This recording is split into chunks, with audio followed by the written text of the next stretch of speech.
Hey guys, welcome back to the channel. This is a story about what if Konoha reads Naruto and RWBY. Before I start, please support for more amazing content, and do consider subscribing to my channel and share this video with your friends. This is written by DanialArceus and link in description and support writer. Let's start the video. Naruto was having a good time. It had been roughly a year since the Tonari incident, and life had never been more peaceful. He proposed to Hinata 6 months after their first kiss and got married soon after. Currently, he was on his way back to his new house which he bought. He smiled as he entered the lawn of his new house. He couldn't believe that he had reached this point. Since his childhood, he always had dreamed about having a family, but his condition at that point in life was plain awful. But he never let his spirits fall low. His wife, Uzumaki Hinata, had confessed to him during Pain's invasion on Konoha. And truth be told, he never felt more loved at that point than all his life. "Hey Hina, I'm back," Naruto yelled as he opened the front door of his house. Since he got no response from her, he began to search the house for her. He found her sitting on their bed, and there stood his wife in all her glory, Uzumaki Hinata, her long dark blue hair reaching down her waist. Her beautiful Byakugan eyes staring deeply in his cerulean blue. "Naruto-kun, I took a test today." Naruto tilted his head. What test was she talking about? Seeing his confusion, she clarified more, the pregnancy test. With that his eyes widened. He always dreamed about being a father and giving his child the childhood he never had. And Hinata smiled the same smile that made him weak in the knees, knowing that she chose him. "I'm pregnant." She had barely gotten the words out of her mouth when she was enveloped into a big hug. She gently patted his back when she felt something wet on her shoulder. She realized that Naruto was crying. "Thank you?" He spoke gently. He repeated those words over and over again. After getting off her shoulder, he looked at her eyes and slowly brought his lips closer to hers, as she was doing the same to him. Gently their lips touched, and they were connected once again, and with flash of white light they vanished. Kakashi sighed as he finished another stack of paperwork. They just wouldn't stop spawning.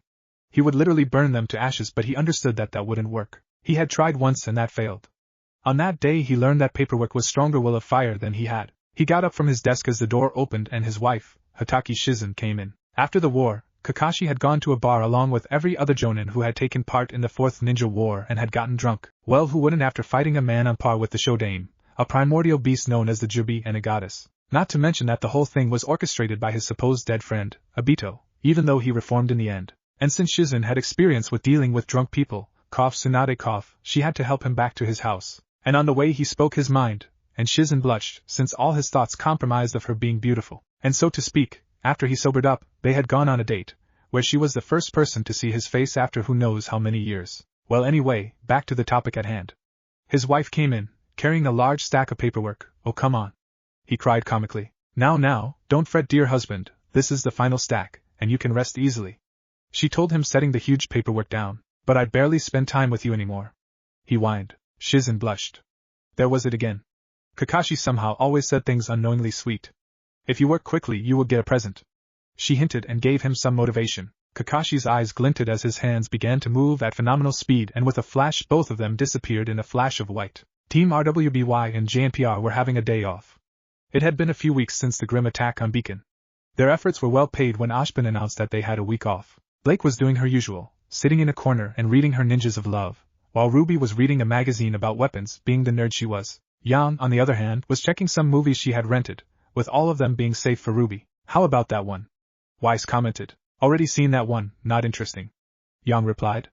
Truth be told, it was good, so was the actor, but it had the theme not suited for her baby sister. Weiss got the hint and let it slide. In JNPR dorm room, Pyra was deciding on what to train John in.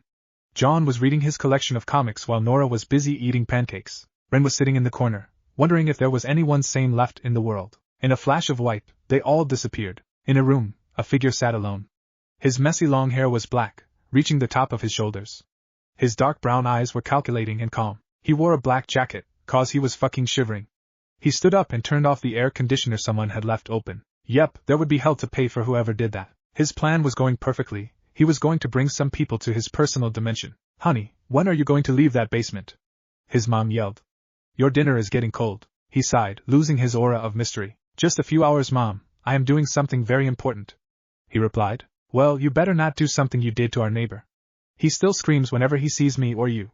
With that she left. Serves that bastard right. Perving on his mom and having the gall to ask him to force his father into divorce with her. With a flash of white light, he left this dimension and entered his own. There 12 people were present, confused. Naruto was the first to speak. "Hey, where the hell are we to bail?" He internally slapped himself for his verbal tic. He had worked so hard to stop that habit. Please remain calm. My name is Daniel. Please introduce yourself to others. Daniel replied calmly. And with that he disappeared. Naruto looked the other, from Remnant obviously, before speaking. Hey, my name is Uzumaki Naruto, and this is my wife Uzumaki Hinata, he proclaimed as he hugged his wife and brought her closer, who gave a small eep. Wait, you're married? Weiss asked. When Naruto nodded, she continued, how could you be that idiotic? Do you even care about your future education? She would have continued on if Yang hadn't interfered. My name's Yang Xiaolong, and this is my little sister Ruby Rose. She eyed him, sad he was taken. Feeling the looks the blonde girl was giving her husband, she gripped him harder. Blake Belladonna. The cat-eared faunus spoke, grumbling that Yang had cut her off. Weiss told her name, Hatake Kakashi, Rokudame Hokage of Konoha. And this is my beloved wife Shizen. Shizen blushed again as he said his mind again. She now had the feeling that he was a bit drunk. My name is Lai Ren, and whatever you do, don't give Nora sugar. But Ren Nora whined. My name is John Ark, this is Pyranikos. John introduced himself. Naruto noticed something and laughed. What's funny? Yang inquired. If it made him laugh just from seeing John, she was willing to know about it. Well, they sort of remind me of my parents. Soon Kakashi too began to laugh, causing John to get a little confused. Come on, tell us already. Well, my mother had beautiful red hair. At this Pyra blushed. And she told me that when she first met Dad, she thought that he was lanky. At this John blushed with embarrassment, remembering that at first, he wasn't physically fit to be a hunter. At least he ain't weak now. Nora told them. That got Naruto's attention. They all seemed to train, and Pyra seemed to be stronger than the rest. Kakashi also seemed to get the same point, and he asked them. When they told him that they were hunters and their future profession, he smiled. Well, at least you guys get a childhood. This made them confused. What did he mean by that? Seeing their confusion, he told them. Well, we are ninjas. Cue a squeal from Ruby, and our profession starts when we are 12. This shocked everyone. That's barbaric. Weiss spoke. You mean to say that you actually make children, who are barely teenagers, soldiers? Kakashi gained a thoughtful expression. Well, not all. This made every non-ninja sigh in relief, until he continued, I graduated when I was 5. Itachi Uchiha graduated when he was 7. You get the point. Cue silence, Yang. Well, it was bound to be broken sometime. What about your parents? Didn't they say anything on you becoming a ninja at such a young age? What type of awful parent would allow that? Every remnant dweller knew that she fucked up. One simply does not say that about parents. Every ninja gained a steely look as they glared at Weiss, even Hinata. Kakashi calmed himself down. My mother died in childbirth while my father committed suicide when I was 5. The reason, he saved his comrades rather than complete the mission, making other ninja get humiliate him for that. Everyone was quiet after that. Naruto just kept quiet for a while before he spoke. My parents died minutes after I was born, protecting me from an attack. They were ninjas and I will do them proud by being the greatest ninja ever. He spoke with emotion. Hinata grabbed his arm and kissed his cheek. Ruby could relate with him, since her mother was declared Kia when she was very young. I see that the introductions are over. Daniel stated as he reappeared. Well, my initial phase is complete, so let's move on to phase 2. With that he conjured a book out of nowhere. Blake and Shizen perked up, the former since it was her hobby to read, and the later since when she was traveling with Tsunade, she needed something to pass time. Naruto got a hold of the book and read the title Naruto, Tornado of Souls. Wait, why's my name on it? Well, it is, in a manner, about an alternate you. Daniel said before he grinned. Well, who'll read first? And in an instant Blake raised her hand. Chapter 1 she spoke before a cinema screen appeared. Oh yeah, whatever will be read will appear on the screen as well. Like a movie of sorts. Daniel spoke before he vanished. The Hyuga era's Hinata felt herself faltering against the rage of her cousin Niji's angry assault. He had lost all sense of reason and was trying with all his might to kill her after she rebuked his blind obsession with fate. The Jonin ninjas there stopped Niji before he could deliver the final blow, but the damage was done. Hinata collapsed as the damage to her organs was so severe that her life was on the line. As she lost consciousness she saw Naruto checking on her. Naruto-kun, I wonder if I've changed at all, were her last thoughts before the medical ninjas rushed Hinata away for emergency medical treatment. What kind of messed up cousin is he? Yang yelled. What she knew about family was that they never wanted to kill family. But somehow, hey cousin was doing just that. Hinata blushed as she spoke. Our clan is divided into 2 parts, the main branch and the cadet branch, with the later having a mark on their forehead showing that they are to serve the main branch. Niji's father, my uncle, gave his life to keep the Hyuga secrets safe from Kumo. However, he didn't explain the conditions to Niji, making him develop a hatred for the main branch, especially me. Though, by Naruto-kun's help, he left that state of mind and saved my life. Rin raised his eye as he asked, why you? I was kidnapped by a Kumo ninja when I was 4, and since my dad killed the kidnapper, there was no evidence of a kidnapping. So Kumo demanded his body as a peace offering. Ruby gasped. No one was supposed to go through that type of life. And, My father was prepared to die that day, but my uncle offered himself. She paused. Since my uncle was a twin, no one was any wiser on it. Trying to change the atmosphere, Blake asked what type of mark it was. It is known as the caged bird seal. Hinata replied. It is, currently, a non-removable seal which keeps our eyes within the clan. Non-removable? Blake asked. Well, it can be removed, but it has a cost. Hinata mumbled, not wanting to bring the memories of the death of Niji back. What, the life of the person? Yang joked but flinched when she saw the heiress nod. That's how my uncle and my cousin escaped the curse. She replied as tears began form in her eyes. Soon Naruto began to comfort her. Now Yang felt like a bitch. She obviously brought up memories Hinata had kept down. Remnant, Pyra was dead and Cinder Fall was now the Fall Maiden. Everyone's eyes widened at that. But none were bigger than Pyra's. Ruby suddenly remembered the name Cinder. I met her. Yang's eyes widened. When? Nora was also anxious to know, since she wanted to break some legs. A few days ago. In Beacon, everyone understood what Cinder was doing now. She was posing as a student now. Ruby Rose watched in horror as her friend Pyra's body turned to dust. Ruby screamed and a blinding white light emanated from her silver eyes. Cinder Fall was enveloped in light from the unexpected attack from Ruby and felt her body disintegrating. Yang would have reprimanded Ruby for doing that but felt as her sister did the right thing. What has that silver-eyed little witch done to me? I am the Fall Maiden and oh damn it. I have too much to accomplish here. I will not die. An unholy roar emerged from Cinder, as she felt her body turn to dust and she ceased to exist. Reminds me of the effects of the truth-seeking balls. Naruto commented. Yang snickered at the name, while John had asked what they were. Oh, they are pure black balls I access when I enter the six-path sage mode. Unless the opposing force can create truth-seeking balls, whatever they will touch will cease to exist. Naruto replied offhandedly. John paled as he digested what Naruto just said. Well, everyone did. Fire Country, Konoha Hospital. Hyuga Hinata awoke in the Konoha Hospital. Her body was a complete wreck.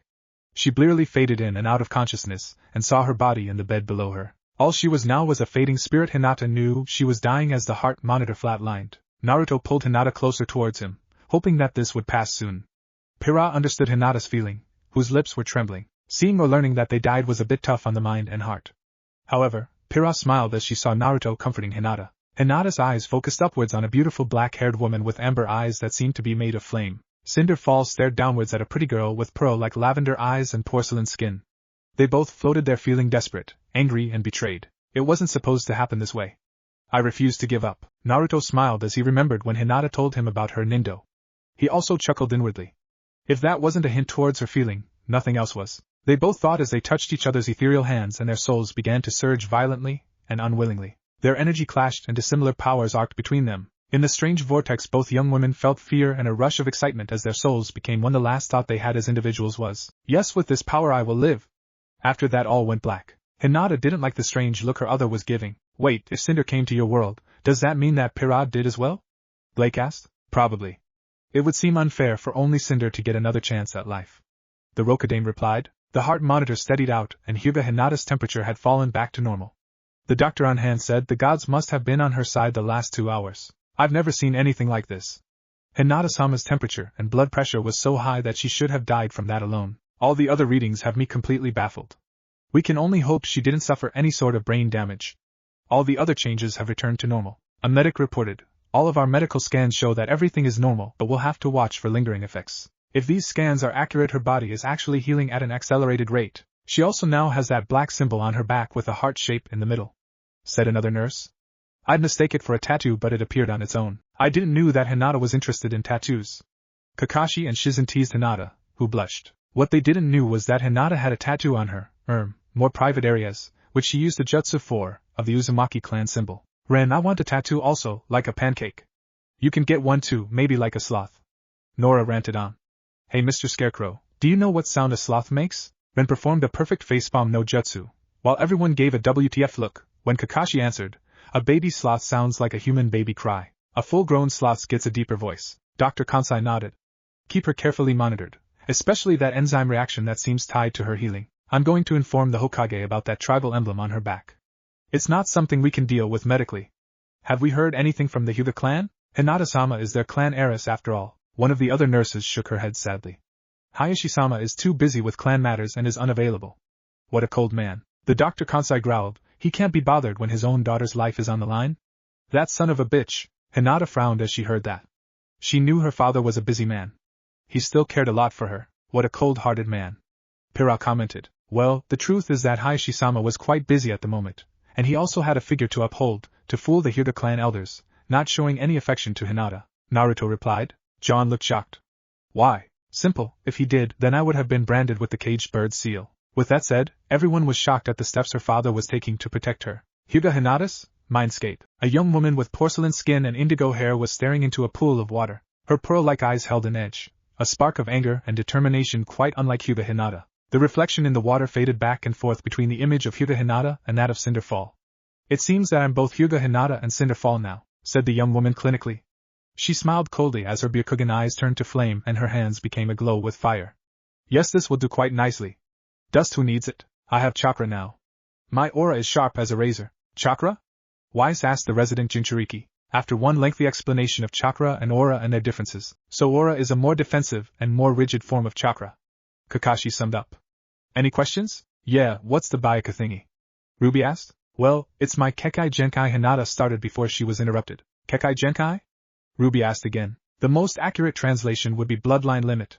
Daniel spoke, appearing out of nowhere.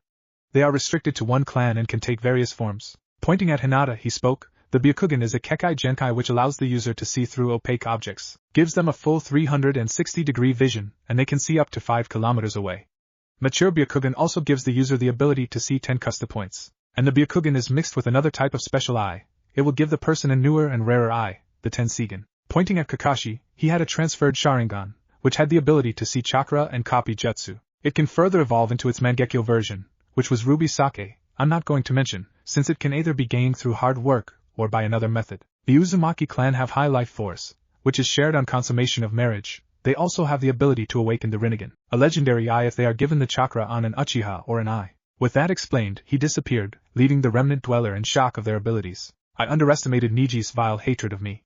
I'll have to punish him severely for that. She cupped her well-developed bosom for her age. Excuse me, but how the hell did you get that? You're what, 13 at that time? Weiss asked. She was as big as Yan, and the current Hinata was bigger than Yan easily, something the blonde bombshell didn't take kindly on. Cinnamon buns. Lots and lots of cinnamon buns. Naruto replied for her. Naruto. Hinata punched his arm softly. John, fortunately, tried his luck and winged the Ice Queen again. Weiss, you look beautiful just the way you are. Weiss in reply blushed. Thanks. She mumbled out. Holy dust, barf boy, melted Weiss' heart. Yan exclaimed, shocked with the progress, while Nora began to pray. Oh, quite you. Pyra, even though she was attracted to John, was happy that someone was giving John the attention, and hopefully in the future, love that she had, and grinned. To think that Hyuga Hinata had this all along is quite impressive. Cinder Fall had a lot of growing to do at this age before she got the likes of these. I'm sure Naruto-kun will like them very much. Spinning around and admiring her body, the young woman giggled. It seems that I look like Hinata with some changes, particularly around my eyes. I need to grow this hair out and get some clothes that show off my figure instead of hiding it. I can't call myself Cinderfall, but I can't really go by Hyuga Hinata either. I'm not either of them. I'm much more. She sighed and then nodded to herself. I have to keep up the pretense I'm Hinata for now, or at least the old Hinata. Once I'm ready, I'll make the Hyuga clan dance to the tune of my flames. They will learn their place is firmly under my foot. The foot of the Fall Maiden. Everyone looked at the Hinata in the screen, then at the Hinata they had. She was poking her fingers. Well, I may have wanted that for quite a while, heh heh. In the next room in Konoha Hospital, ANBU Tiger was looking over a sleeping red-haired young woman. She was a teenager and rather beautiful with fair skin and green eyes. So what's the story on this one? He asked the two Chunins present. It seems that my theory was correct. Pirasan too has traveled into our world. Kakashi commented. The male Chunin said, we mistook her for dead when we found her in the forest of death, and she's in a coma. She was wearing the clothing of a Taki ninja, but her uniform was torn apart and bloodied. Her two teammates were dead as well. It seems that giant tigers got all of them. Every non-ninja went green with the thought, while Naruto and Hinata shuddered. Forest of death, the only forest in existence which will make us its bitch. Swear. Ruby yelled as she somehow conjured a swear jar out of somewhere. Confused, Naruto, who did not have any money on him, gave her one of his tri-pronged kunai. What type of kunai is that? She asked. Well, the design is based off my father's Horatian kunai, Flying Thunder God. Blake translated. Naruto nodded. With the help of seals, he was able to perfect the Nidame's move, and mastered it to such a degree that he could teleport instantaneously. With that, he earned the name the Yellow Flash, wiping out several battalions of enemy shinobi in mere seconds. Ruby, while a bit disgusted at the revelation, was in awe of the kunai before her. Dear Kami, she is like a second Tenten. Naruto thought. She looks plenty alive to me, said Tiger dubiously. The female Chunin said irritably, Look, we told you we mistook her for dead. She had entrails and blood all over her, but physically she's unharmed. The first Chunin added, if that wasn't mysterious enough, here is her ninja ID. Tiger looked at a picture of a heavy-set male ninja in the photo. I see Kato, height 6 foot 6 inches, weight 270 pounds. The woman said the clothing was the correct size for someone of IC Kato's build and weight. It's like someone dragged IC's dead body off and put this girl in his place, clothes, entrails and all, but there were no sign the body was tampered with at all. Pyra again became green with the thought of taking over someone's body. Wow, Pyra sure did changed. Yang commented. When other looked at her, she elaborated, well, she changed from a guy to a gal, now who does that? A bit ashamed, Naruto lifted his hand. Everyone from Remnant stared at him. Sexy no jutsu, he exclaimed as he got enveloped in smoke. When the smoke cleared, standing in front of them was a girl, with blonde hair and the same blue eyes as Naruto. She wore the same jacket Naruto was wearing. Damn, Yang spoke, wouldn't mind turning lesbo for her.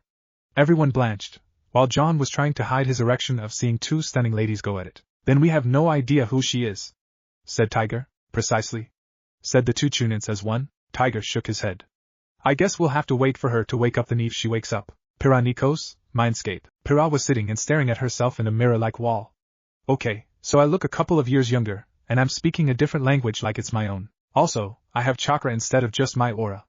I have something called magnet release and I know jutsus. It's like someone poured all their knowledge of this world in my head and just vanished.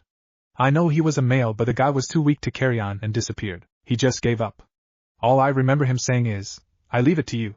Before that I remember losing to Cinder fall. I was sure I felt my body turn to dust. She killed me. Now I'm in this dream-like world. The redhead sighed. I feel like I'm asleep. I know my body just isn't ready to wake up yet. I guess I'll have to hurry up and wait. Dr. Kansai, we've got a match. The same odd enzyme reactions in the Hyuga heiress are in the unnamed red-haired girl from the Forest of Death, said one of the nurses. Both of their bodies are healing, changing and mutating rapidly. Hyuga Hinata's chakra coils are growing and thickening at an exponential rate. We have no previous records on the redhead to compare to, but her chakra coils are growing at an unnaturally rapid rate as well. The doctor shook his head. This is unbelievable. Perhaps they picked up the condition in the forest itself. I'm ordering them quarantined together until further notice. I want everyone that was in the Chunin examinations in that forest screened. If it's some kind of unknown contagion, we need to clamp down on it fast. Have we found out more about the redhead's identity, sir? Asked another medic. No, the Taki ninjas won't claim her, said Dr. Kansai, shaking his head in disappointment. We have no idea who the young woman is. She's as alone as the Hyuga heiress is. Uzumaki Naruto's apartment. The next morning Naruto was grouching as he, Sasuke and Sakura were being marched to the hospital at virtual kunai point by their Jonin sensei, Hatake Kakashi. That's your apartment, Yan yelled, while Pyra and Blake frowned at that. Yeah, it was home for quite a few while. I wonder how it's doing? Well, some kids turned it into a museum, Shizen replied. Wait, what? Well, after you became the hero of the Fourth War, you sort of got a fan base, and they decided to turn the entire building into a museum of sorts. Wait, hero? John asked Naruto. Naruto nodded. Yep, had to fight zombie ninjas, a goddess, a man and a primordial entity. John paled. How OP was the guy? I don't think any of us need to be stabbed with needles after the Forest of Death, Kakashi-sensei, said Naruto as he led them down the rickety stairs from his apartment. I hate needles, Nora nodded. She hated medicine in general, while Rin sighed. She stopped taking her sanity medicine when she was 10. Stop whining, Naruto baka, screeched Sakura.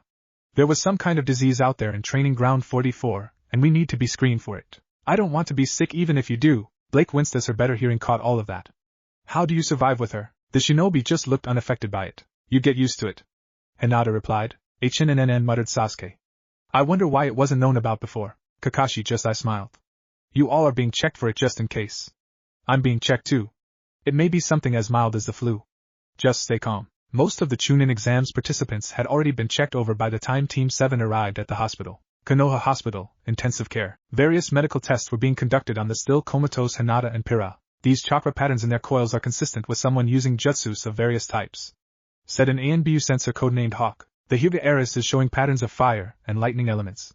Have her affinities ever been tested? Hyugas tend to be earth types. Pyra raised her eyebrows.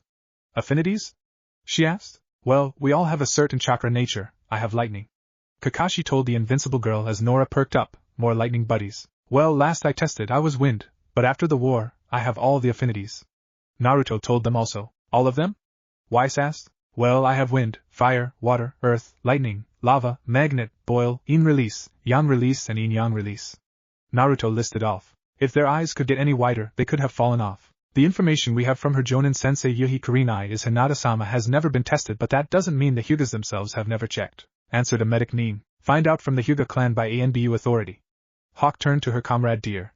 Better yet, can you see the Hyuga clan head, Deer? Hayashi-sama is stubborn, but if he won't bend to ANBU's authority, then threaten to escalate it to the Hokage's attention. Deer nodded to her comrade. I'm on it, Hawk. The Hyugas have their own clan doctors, so they probably have records we don't. Deer vanished in a body flicker. Hawk shook her head, using chakra and basically performing jutsus while in a coma? This is unprecedented. Wish I could do that. Naruto mumbled. Hinata's Mindscape. The Fall Maiden was moving about, combining all her knowledge of the martial arts, shooting and swordplay of Remnant with the incomparable Juken and the Byakugan of the Hyuga clan. Carefully adding flames to her Juken strikes, the new Hinata gracefully danced about on the top of a lake in her Mindscape. As she moved about, she tried to extend her flexibility more so she could do the same with her physical body. Something inside of her psyche instinctually knew that the training she was doing inside her mind was having an effect on her still changing physical body. Deciding to push herself harder, she went into the motions of an 8 trigrams, 32 flame palms followed by a flame kaiten. Hinata sat down on the water, huffing and puffing from the exertion. 2M still not powerful enough to pull off a 64 palms yet. I won't be able to perfect it before I awake. Damn, I have to grow stronger. I can manipulate my flames as well as Cinder could, but combining them with Hinata's Juken takes effort. It's difficult to believe how much Hinata held back because she didn't like hurting others. Of course, I don't have that issue. There won't be any doubts in Hayashi or the elders' heads as to who the true heiress is. Opening her eyes, her Byakugan ignited into golden flame and sent pillars of fire dancing about her with complete precision, maneuvering the firestorm around her in complex patterns like a conductor over an orchestra. The Fall Maiden built the fire up into a crescendo before she flashed her right hand outwards in a cutting motion, and conflagration vanished. I want to be strong. I want to be feared. I want to be powerful. I will never give up, said the Fall Maiden in a mantra to herself. Naruto understood many things from this event, and it meant one main thing. Hinata would no longer be the shy girl he knew. But even if her personality changed, he would forever love her. Somehow, Hinata knew that Naruto would be getting some tonight. Pyra's Mindscape. I no longer have my javelin or shield, but with the control over magnetism I now have, there is absolutely no reason I can't make one at will. Pyra knew she had died, and the very thought haunted her. Where am I now? I'm training myself in this dream world, but I have no idea why I'm so driven to do so. The red-haired teen remembered a phrase passed down to her from the past. For it is in passing that we achieve immortality. Through this, we become a paragon of virtue and glory to rise above all. Infinite in distance and unbound by death, I release your soul, and by my shoulder, protect thee, Kakashi hummed in thought. Those words, I believe they are something special. Weiss replied his words, yes, they are used when used to unlock one's aura. Think it can work on us? Naruto asked. When Kakashi looked at him, he explained, well, I can give chakra pathways, so I reckon that we can get a new system of energy. Wait, so you mean that you can give us your chakra thingies? Ruby asked. Yeah, sure, why not? Is this what that old proverb meant? She wondered as she formed an exact replica of her shield that she carried in her first life. Pyra formed a fist with her right hand and the metal around her conformed to her will. My control over magnetism is exponentially greater than it was when I was alive. When I wake up I will be stronger than I ever was before. The redhead went through her combat stances with various weapons before nodding to herself. I will use this new power to protect those in need of my strength. I will never falter before my enemies again. Well, Pyra-san, my respect for you grew a lot. Kakashi complimented the girl. This is a lesson for all of you. Those who break the rules are scum, but those who abandon their comrades, their friends, are worse than scum. Blake smiled. Those were words worth living by. Funny enough, these were said by a friend who was trying to kill me a few years ago. What? Kakashi saw their looks. Oh, don't worry, Naruto brought him back to the good side with his own jutsu, the talk no jutsu. Even Naruto got the WTF expression. The hell was that? What about the red-haired Kunoichi? Asked Dr. Kansai as Hawk monitored both comatose girls. Hawk answered, the redhead is also displaying chakra usage patterns. Her patterns are consistent with wind and earth patterns. As I've watched, both young women seem to go through patterns of building up the stronger and more chakra-intensive exercises and then go through rest patterns. It's as if I was sensing someone go through a workout and a cool-down period only to repeat the pattern after some rest. Have we had any luck identifying the red-headed Kunoichi yet, Doctor? Kansai shook his head. No. DNA tests show no noticeable genetic markers to affiliate her with any known ninja clan in our records. Of course there are lots of clans out there we don't know of. It's safe to say we can't trace her lineage to anyone in Konoha anyway. What about Taki? Asked Hawk. No records there either, said Dr. Kansai. Taki is allied with us, so we have records of most of their clans. This girl is a total mystery. With Naruto. Naruto put his jacket back on, having gone through the tests for the mystery disease from the Forest of Death. You are clean, Genin Uzumaki, said the nurse. It was obvious to Naruto that this woman held a great deal of disdain for him. She had been intentionally rough with the needle. The orange-loving ninja said to her, thanks for nothing, hag. It's damned obvious you tried extra hard to hurt me with that needle. I'm sure the Hokage would love to hear about that. Just get out, you little monster, growled the nurse. Naruto hopped up and gave her the finger on the way out the door. He smiled meanly at her look of anger and constipation as he left. Blake frowned. Why was the nurse giving Naruto such a hard time? Why would you treat you like that? Pyra asked him. Naruto faltered for a while, however Kakashi came to the rescue. I believe you all have secrets you don't wish to be revealed until a certain time. As they all nodded, he continued, well, Naruto will tell you when he feels you all are ready. Old bitch, Naruto growled mentally. He saw Abirame Shino and Inuzuka Kiba sitting on a bench in the hall. Hey Shino, hey Kiba. Are you here to get checked too? Kiba turned to Naruto with a flat look on his face. I still can't believe I lost to you in the preliminaries. Naruto frowned. You're still upset about that? My chakra is still a mess thanks to that snake creep in the forest of death. It was a miracle I beat you at all. That's beside the point. Did you both get screened? Shino nodded. We're both fine, Naruto. We were among the first tested because of Hinata. Naruto cocked his head to the side. What do you mean because of Hinata? Is Hinata okay? I wanted to visit her after that fight against Neji, Kiba said in a worried tone. Hinata is one of those that are sick from it. She's in a coma. We're really worried. What? Asked Naruto. Hinata is in a coma? We need to see her right now. Hinata smiled at her husband's action as she gently grabbed and squeezed his hand. Shino grabbed Naruto's shoulder and pulled him down to sit with him and Kiba. The bug user said quietly, Naruto-san. They won't even let our sensei Kurenai in to see Hinata. She is quarantined. That is why we are sitting out here waiting. Hinata is such a nice girl though, said Naruto sadly. She doesn't deserve this. Kurenai came around the corner and saw Naruto sitting with her students. Hello Uzumaki, shouldn't you be training with Kakashi? Naruto said seriously, Hinata's health is more important right now. I just found out she is sick. Besides, Kakashi-sensei ditched me to train Sasuke. He said to practice with chakra control with Ebisu, but my chakra is all messed up. I still haven't pranked you for leaving me with closet pervert. Kakashi paled as he began to pray to the gods that the damage would be less. Kurenai smiled slightly. I'm sure Hinata will be glad to hear you have been worried for her, Uzumaki. What do you mean about your chakra being messed up? Naruto explained. The snake creep Orochimaru knocked me out in the forest of death when he hit me in the stomach with a 5 elements seal or something like that. I haven't been able to mold my chakra properly since. The red-eyed Jonin got a shocked look on her face. You beat Kiba even though you had a 5 elements seal on you?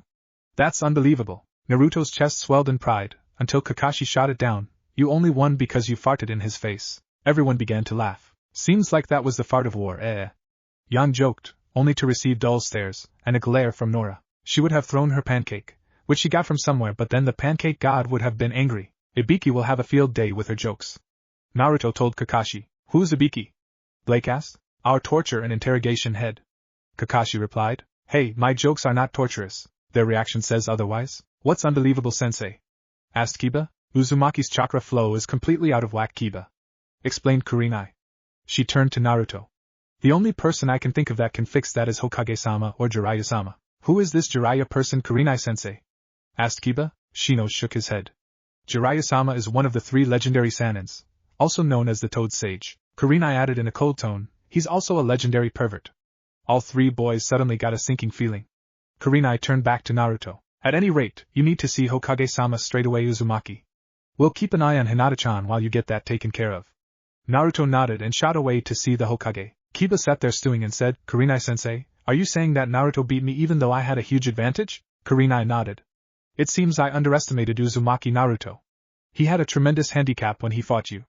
I guess I owe him an apology for not taking him seriously. Hokage Tower. Naruto came trotting in, avoided the Hokage's angry secretary, as usual, and let himself into the Hokage's office without knocking, also as usual. Hokage Gigi. We have a problem. The Hokage peered around his paperwork and said, I'm surprised you aren't training for the Chunin exam finals, Naruto-kun. What brings you here? I assure you that Kakashi is quite capable of training you. Naruto face faulted. Kakashi-sensei is training Sasuke and Kurenai-sensei sent me to see you. Orochimaru slapped a 5-element seal on me and Kurenai-sensei says you can get rid of it, Gigi. The 3rd Hokage got a shocked look and stood up. Take off your jacket and show me your stomach, Naruto-kun. Naruto tossed his beat-up orange jacket aside and lifted up his black t-shirt exposing his seal. Now channel some chakra, my boy, instructed Sarutobi. Examining the pattern, the 3rd Hokage said, brace yourself, Naruto. Seeing Naruto nod, Hiruzen said, 5 elements unseal, and hit Naruto in the stomach with enough force to knock the wind out of the young genin. Naruto fell on his duff and said, damn, Gigi. Was that really necessary? Hiruzen smiled and nodded. Rather than complaining, tried to channel some chakra. I don't know why, but I am going to enjoy this. Naruto said, okay, Gigi. said Naruto as he stood back up. Here I go. Naruto made a ram seal and focused his chakra. Any explosion of blue chakra flared around him like a blazing flame. Hiruzen was shocked but weathered it well enough. The three ANBU as the office were bowled over and became visible in an instant. Wow Gigi, this is awesome, said the excited blonde. I'm not even going full blast either. That was not full blast. Ren, please tell me that you heard that. John asked the green-clad boy. That was not a full blast. He told his captain. Somehow, I am angry at myself for even being a little bit surprised. Hiruzen's eyes widened. I'm probably going to regret this, then show me full blast, Naruto-kun. The shockwave nearly blew the door off the Hokage's office and the windows were blown to smithereens. Naruto's voice was heard outside. Whoa! This is so cool, Gigi. The third Hokage looked at his demolished office and thought, yes, I'm definitely regretting this. Okay Naruto, stop focusing chakra for now. There is never a dull moment when you are around, is there? One of the ANBU sat there gaping and pointed to a pile of confetti on the corner of the Hokage's rec desk. Hokage-sama, wasn't that a full ream of very expensive chakra paper? Hiruzen gawked at the shredded remnants of what was once hundreds of sheets of chakra paper. Picking up a tiny piece, Hiruzen said, Naruto-kun, channel a bit of chakra through this little bit of paper. Naruto took the small piece of chakra paper from Hiruzen and said, okay Hokage Gigi. The paper seemed to explode into hair-like pieces in a second. That was weird, said the orange-loving ninja. I wish written tests would do that. Amen. Everyone said that. Well, except for Weiss and Pyra. The elderly Hokage snatched one of the tiny pieces out of the air, and saw it was sliced cleanly as a surgeon would. Do you know what this means, Naruto-kun? Paper hates me? Asked Naruto, totally clueless. Everyone laughed at that. The ANBU face faulted and Hiruzen's sweat dropped. It means you have one of the strongest wind affinities I have ever seen, Naruto. This affinity is on par with Tobirama-sensei's water affinity. This is some party you're holding here, Sarutobi-sensei, said a man with long white hair as he slipped into the office through the blown-out window. Did someone set off a bomb? I felt the chakra wave all the way over in the Hot Springs district. Who is this old dude, Gigi? Asked Naruto as he pointed his thumb at Jiraiya. The third Hokage's sweat dropped again and said, Naruto, this is my old student Jiraiya. Jiraiya, this is Uzumaki Naruto, whose wind affinity did this to a sheet of chakra paper, he said as he motioned to the tiny fragments of paper still floating around in the air. Jiraiya's eyes bulged as he grabbed a couple of strings of paper out of the air. How long has he trained on this affinity, sensei? Asked Jiraiya. He hasn't trained with it at all, Jiraiya. Deadpanned Hiruzen. As Jiraiya's eyes grew even larger, he looked Naruto over. Looks like I've got my work cut out for me. Kid, I'm Jiraiya the Great Toad Sage and I'm officially going to train you as my pupil. I had no idea about this. Naruto is a ball of potential. Naruto raised an eyebrow. Kurenai-sensei says you are some kind of pervert. No thanks. He wasn't a pervert, Naruto said solemnly. Then what was he? Weiss asked. She understood that in Naruto's world, things were not as they seemed. Naruto flashed his foxy grin again. He was a super pervert. And with that, he began to laugh along with the rest of the ninjas. Now Hiruzen's face faulted. Naruto-kun, Jiraiya trained your hero, the fourth Hokage. Trust me when I say he is a very good teacher. You could learn a lot from him. Jiraiya, no playing around. Train him seriously. Jiraiya grabbed Naruto, threw him over one shoulder and said, consider it done, sensei. The Toad Sannin then left through the broken window and dashed off with Naruto screaming about child abduction the whole way. Everyone face faulted at that. The third Hokage looked around his demolished office and said, who is going to clean up this mess? Konoha Hospital, intensive care. The next morning, the Fall Maiden opened her eyes. Looking around, she realized she was in the hospital with numerous monitors hooked up to her.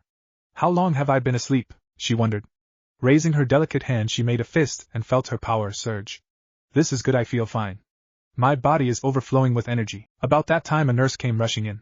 Hinata's heart monitors had jumped up when she awoke and the staff was afraid that she was going to have another attack. The nurse saw Hinata's pearl-like Byakugan eyes looking at her intensely as if Hinata was judging her. It was an uncomfortable feeling. Hinata smiled in a cold way and the heiress said, well, hello there, Nurse-san. How long was I out? The last I remember I lost my fight to my cousin. The nurse answered, Hinata-sama, I'm so glad you've awakened. You were in a comatose state for 3 days. How do you feel? I feel strong, said Hinata. Her eyes flickered with a hidden flame. I'll be happy to get up and around. I'm hungry as well. A healthy appetite is a good sign, said the nurse. I'll alert the staff you've awakened. Please don't move as you are in quarantine with another young Kunoichi. You both picked up a contagion in the forest of death from what we can tell. We feared the worst, but it seems you are all right after all. The nurse excused herself to get the doctor. Dr. Kansai came in along with ANBU Hawk a few moments later. Hyuga Hinata-sama, welcome back to the world of the living, said the doctor with a smile. I'm Dr. Kansai, your physician. It was very touch and go there for a while. We're going to need to check you over thoroughly before we release you to make sure you are completely well. Hinata nodded. The nurse said I had had some sort of affliction along with another Kunoichi. Yes, ANBU Hawk and I have been monitoring both of you for days, said Kansai. Do I know this other Kunoichi? Asked Hinata as she sat up. Hawk spoke up. You shouldn't move around too much, Hinata-sama. The other Kunoichi isn't from Konoha. We don't even know her name. Hawk pulled the curtain separating the two girls and the Fall Maiden's eyes widened when she saw the sleeping form of Pyra Nikos lying there peacefully.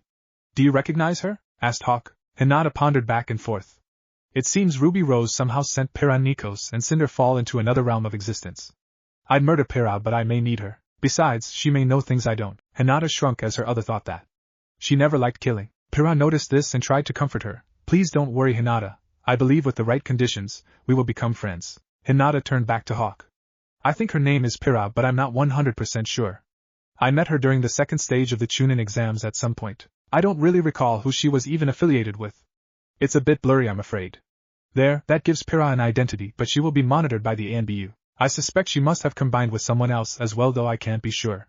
The main thing is she can't interfere with my plans for now once I come up with some, that is. After Hinata was moved to another room and checked over physically, ANBU Hawk asked Hinata many questions and gave her a psyche test to make sure the Hyuga heiress was mentally intact. Hinata feigned ignorance of any knowledge between Niji trying to kill her and waking up in the hospital. The Fall Maiden knew whoever Hawk was that she was from the Yamanaka clan. After hours of endless questions, ANBU Hawk thanked Hinata for her time and left to submit her ANBU report. ANBU headquarters. ANBU Hawk was speaking to the Hokage and Marino Ibiki. Subject Hyuga Hinata shows all signs of her mental facilities being perfectly intact, but her behavior isn't exactly a match compared to her previous psychiatric evaluation when she first became a genin. Yan looked at the guy with the bandana. So that's Ibiki? Question, why does he wears a bandana? John asked. Kakashi hesitated a bit before answering that. Well, his head has been scared so badly that it is unrecognizable now. John simply digested all that information as he watched back at the screen. Explain your observations, Hawk, said the third Hokage. Our previous psyche profiles showed Hyuga Hinata as a very shy and introverted person who lacked confidence. She was socially awkward and spoke with a stutter, explained Hawk. The Hyuga Hinata I spoke with today seemed to be confident and commanding. There were no signs of shyness or speech issues. In our discussion I felt that I was talking to a veteran Kunoichi rather than a wet behind-the-ears genin. It is difficult to reconcile the two, Hokage-sama. Perhaps the harrowing experiences she had during the Chunin exams forced her to adapt, said Hiruzen. It wouldn't be the first time I've seen a youngster grow up quickly in warlike situations. Kakashi simply lowered his head, remembering the time he had taken his first kill. Shizen understood what he was facing and calmed him down by hugging him gently. Should we have ANBU monitor her as a precaution? Asked Ibiki. The third Hokage shook his head. She is very close to her sensei Yohi Kurenai. I'll leave her in Kurenai's capable hands. Besides, young Hinata belongs to the most observant clan in Konoha. If something is amiss I have no doubts they will notice. Konoha Hospital. I'm just not capable of acting as meek as Hinata was, growled the Fall Maiden to herself mentally. Still, I have many goals to achieve. I want Naruto-kun to be my boyfriend. I want to crush Niji. I want to bring Hayashi and the rest of the clan to heel. I have to protect Hanabi-chan, sigh. I have so much to do. I guess the first thing to do is get stronger. Actually getting to know Naruto-kun should take precedence. Now that I think about it, getting out of this damn hospital should be my primary goal. That and Naruto-kun EP. My face is heating up. Give me a break, poor girl, so much to do and so little time. Hinata just blushed as her other thought about that. Naruto looked at her and gave her a kiss on the lips, which made her blush further. Hyuga was at the hospital to escort Hinata-sama home. He'd been sent with some fresh clothing since her Kunoichi uniform was battered and bloodied. I have to bolster Hinata-sama's confidence. Losing to Niji-san is bad enough, but when she finds out Hayashi-sama never bothered to visit her in the hospital she'll be crushed. On the positive side, Hanabi-sama wanted to visit though it wasn't allowed. When Ko arrived he knocked and Hinata told him to enter. I've brought you some fresh clothing, Hinata-sama. Hinata turned to him, and her eyes seemed to blaze for a split second before she smiled. Thank you for bringing me some clothing, Ko.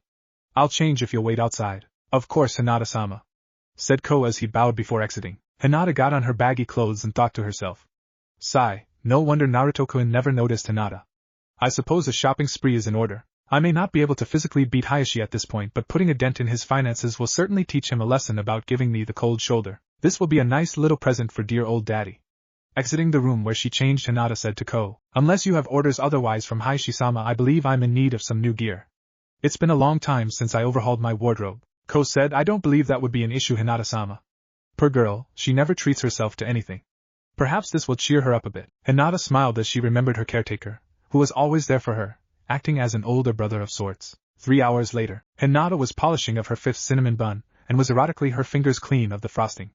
I have to say, Ko, these cinnamon buns are so good it's positively sinful. Are you sure you don't want any? Ko looked like he was ready to faint.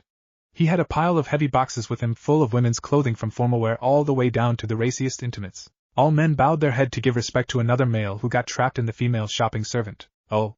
My. God. Hayashi-sama is going to have an aneurysm when he sees all this. I had no idea Hinata-sama had developed so much. He thought, embarrassed. Ko had no idea why Hinata-sama decided she should grow her hair out or why she suddenly favored dark red, gold and black, like Cinder fall wore. Hinata had always dressed very conservatively. Perhaps it's just a phase. I do wonder why she got a dress made of chakra-conductive fabric though. All she said is it might get too hot otherwise, whatever that means. Hinata smiled rather evilly. Let's go home, Ko. I do believe I've spent enough money for today. Just you wait and see my Naruto-kun. I just can't wait for you to see some of these outfits.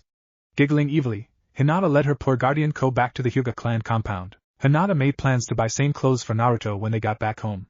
Somehow Naruto felt as if something would be great. Training Ground 53. Jiraiya was sitting on top of a hill spying on some girls swimming in a nearby waterfall while giggling perversely. He had a couple of shadow clones beating up / training Naruto, and the boy's own clones while he researched. About that time the original Naruto emerged from a nearby pit of mud courtesy of Jiraiya's swamp of the underworld jutsu. Naruto quietly split out a glob of mud and his blue eyes blazed with the depravity of one possessed. Grinning madly, the mud-covered boy leaped upon his new sensei Jiraiya with a full-body tackle that sent them both tumbling down the hill into the pool with all the girls. Mud flew everywhere as they splashed into the water.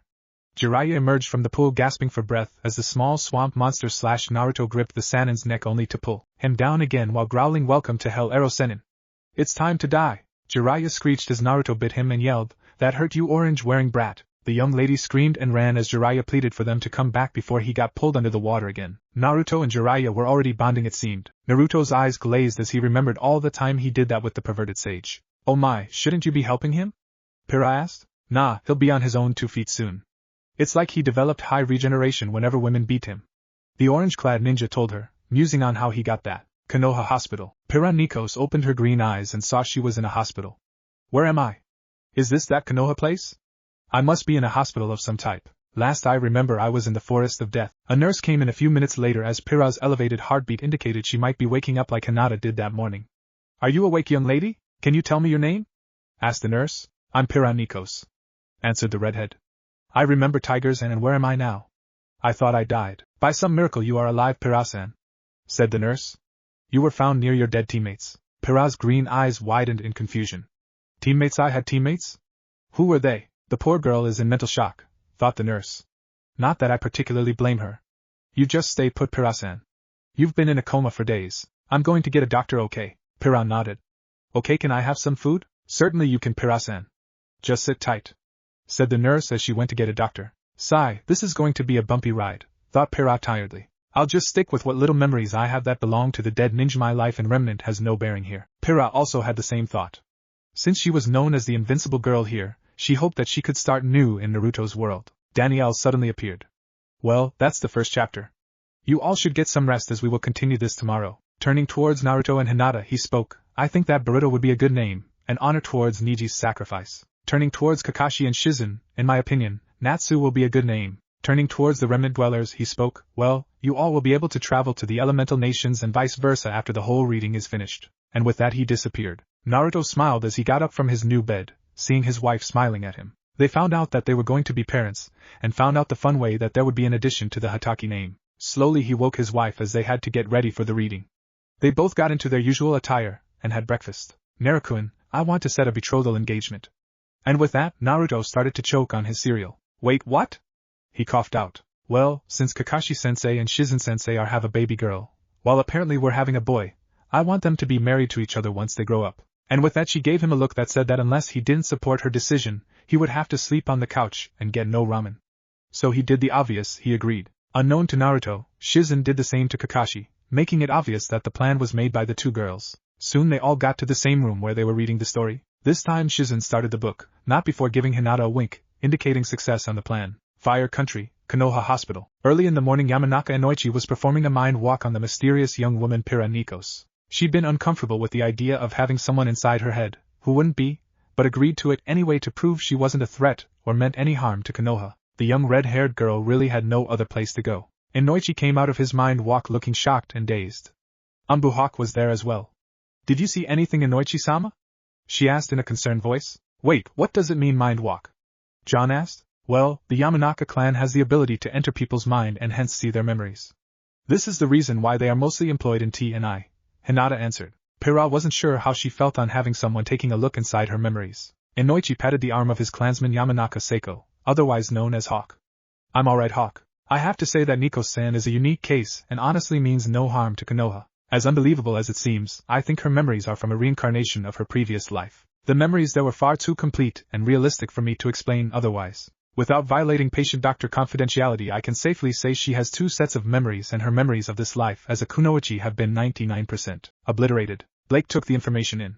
Since the previous soul was dead, the memories were lost. She looked at the mascot for Pumpkin Pete cereal. It may indicate that you will be in control of your life in elemental nations. Pyra nodded, obviously happy with the fact. She hoped that the previous host soul passed on peacefully into the afterlife. What makes you sure that she has memories of a previous life, Inoichi-sama? Asked the ANBU. The second set of memories in her head are what I could only describe as being from another world, said Inoichi. Different languages, different customs, different technology. Her violent death, those aren't planted memories. She's either completely insane, or I saw memories of a past life. I am positive it's the latter. I need to report this to Hokage-sama. Keep an eye on her, Hawk. When she wakes up, tell her nothing of what I've told you and that I will make a case in her favor to stay here in Konoha as a kunoichi. Her talent and abilities would be wasted otherwise. Damn, for a clan head to say that, you must be skilled, Pyra-chan. Naruto commented. Hinata just raised an eyebrow at the suffix he added, but later on smiled. Her husband said some things without any thought. He just spoke his mind, and that was what made her love him, and it had absolutely nothing to do with his Uzumaki longevity, if you know what I mean. Pyra woke up about 20 minutes later and blinked her green eyes. She saw Inoichi-san was gone and Hawk was nearby. Hawk-san, what did Inoichi-san figure out? Hawk said, Inoichi-sama is confident you mean no harm to anyone and believes you should be allowed to stay in Konoha. It is up to the Hokage as to what is decided, but Inoichi-sama's opinion holds a lot of weight in these matters. The Forest of Death. Tsuchi-kin and Abumi Zaku were kneeling in front of their leader Orochimaru. Kin had a bandage around her head from the concussion that Naro Shikamaru gave her, and Zaku was in terrible shape from his loss to Aburame Shino. He looked more dead than alive.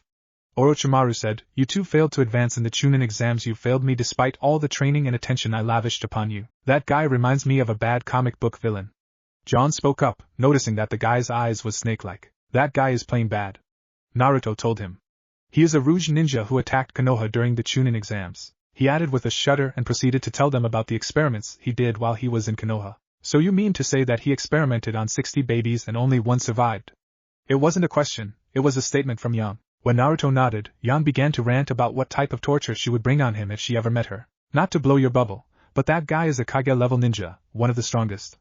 Kakashi added, causing Yang to think before she confronted him. I'm so sorry, Orochimaru-sama, said Kin. We only wished to serve you. Please forgive us, Zaku said. Once I'm recovered I will serve you without fail, Orochimaru-sama. Please give us another chance. Both teens knew exactly how ruthless their leader could be and knew that he didn't tolerate failure at all. Orochimaru paced around his two servants as if musing. Well, despite your injuries I suppose the two of you did do your best. I have a small task for you two to perform. Do it well and all shall be forgiven. Ruby sighed and relied. At least they were getting another chance at life. Thank you, Orochimaru-sama.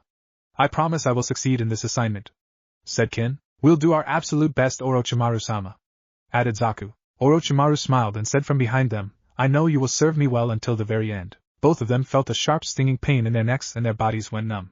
They both lifelessly fell to the ground face first. Kin's eyes stared in terror as Orochimaru rolled her over where she could see him. Ruby winced. Or not, Orochimaru said in a sugary tone, you see, I'm planning to resurrect the dead first and second Hokages using an interesting jutsu called the Edo Tensei. It is very complex and requires many ingredients, if you will. One of those special ingredients is to sacrifice a human life to summon those back from the dead. The snake Sannin summoned 2 coffins marked with the kanji for first and second. You two will serve me as those sacrifices, so be proud knowing you've redeemed yourselves in my eyes. Every remnant dweller gasped as they understood what he was saying. Kakashi had told them about the Edo Tensei, but they didn't expect Orochimaru to go this far, that he would kill his own underlings. Kin felt hot tears forming in her eyes. She was screaming inside her head but was completely paralyzed as she was placed in the first coffin. Don't you worry one bit, said Orochimaru as he sealed the lid of the coffin on Kin.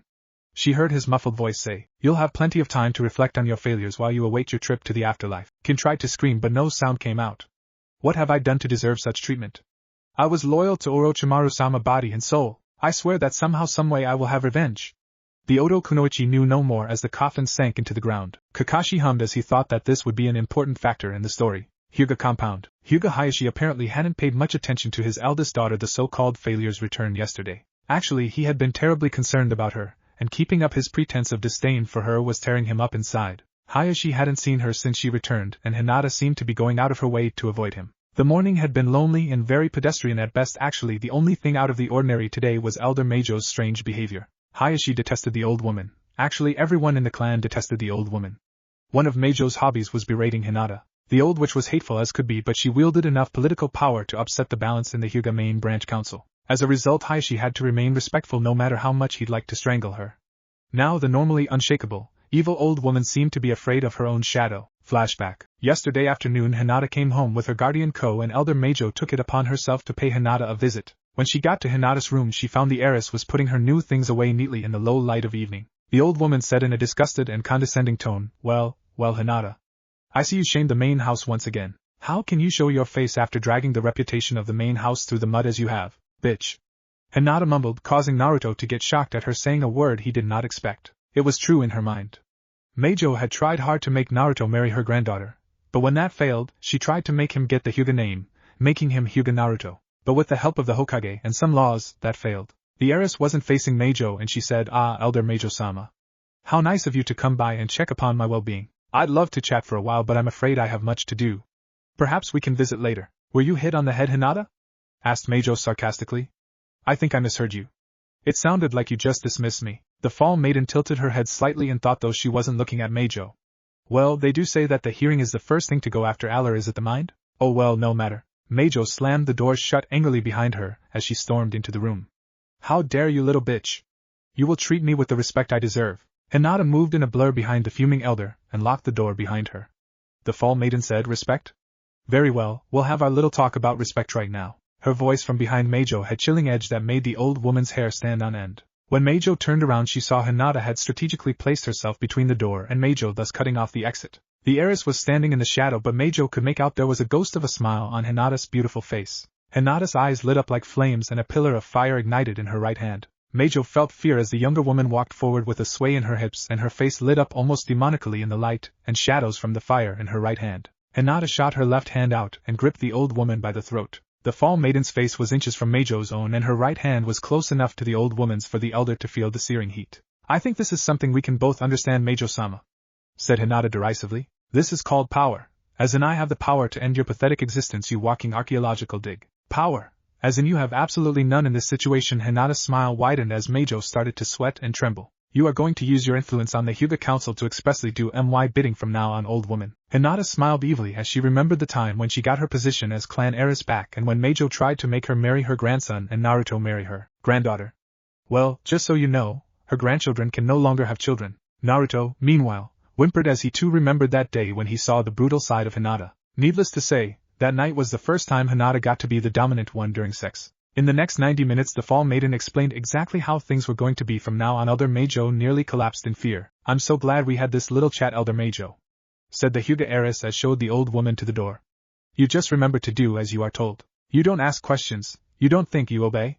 If you don't cooperate fully, just remember that you and your kin live only by my grace.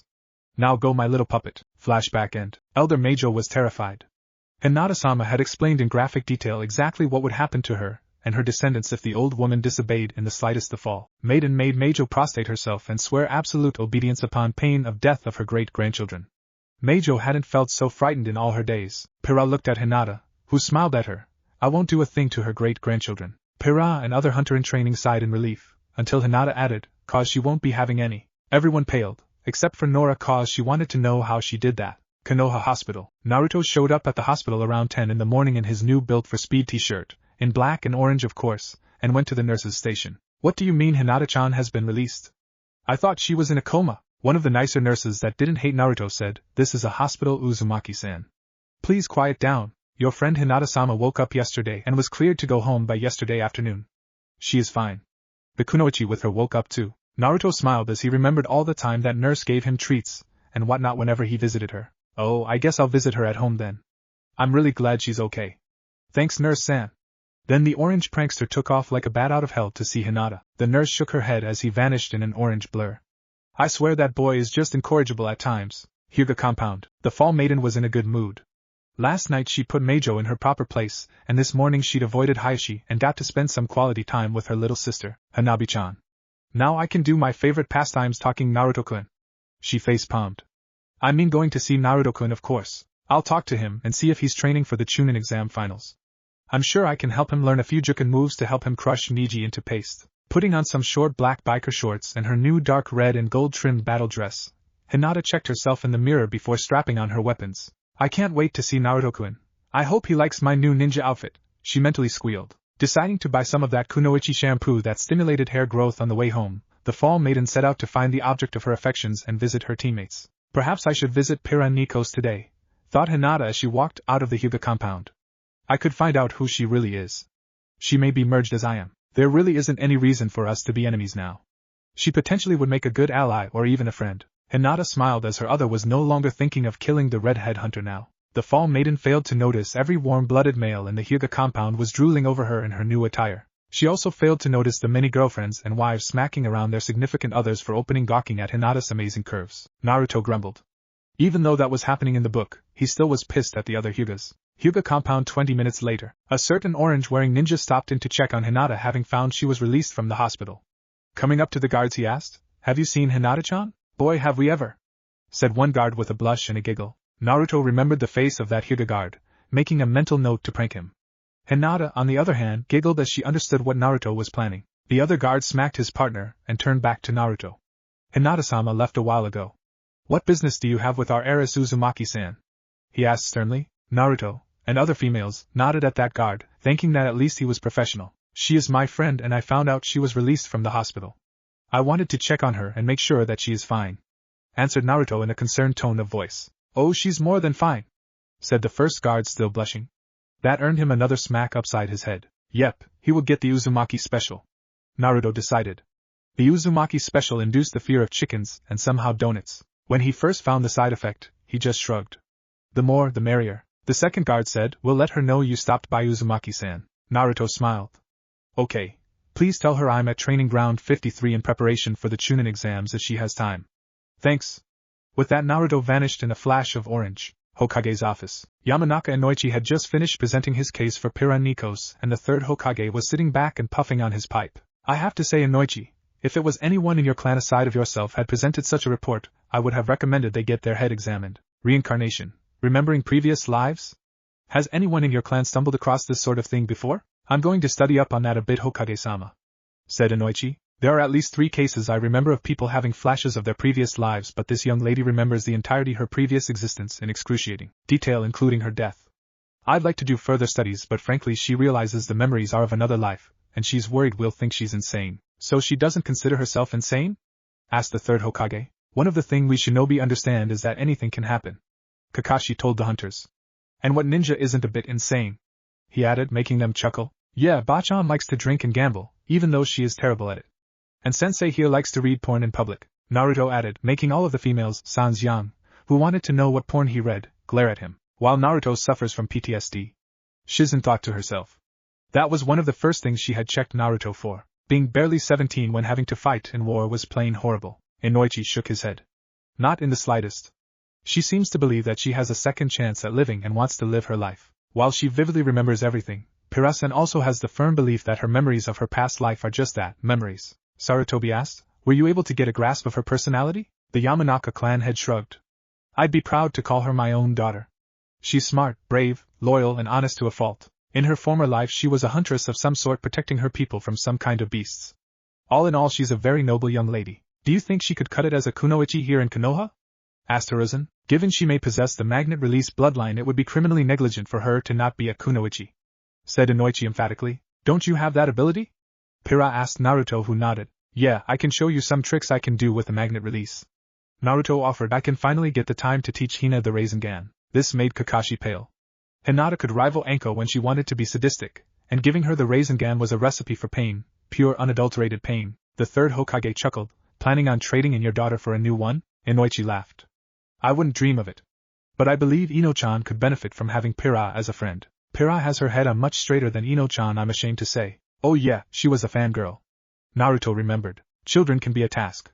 said Hiruzen sagely.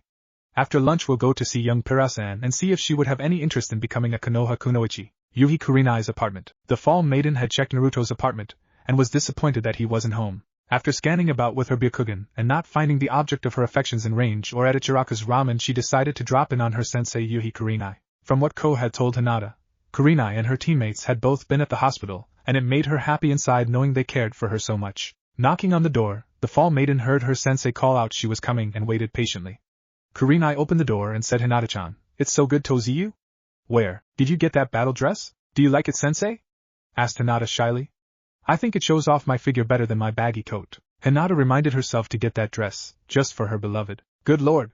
Hinata-chan has turned from a wallflower into some kind of femme fatale overnight, thought Kurenai with wide eyes.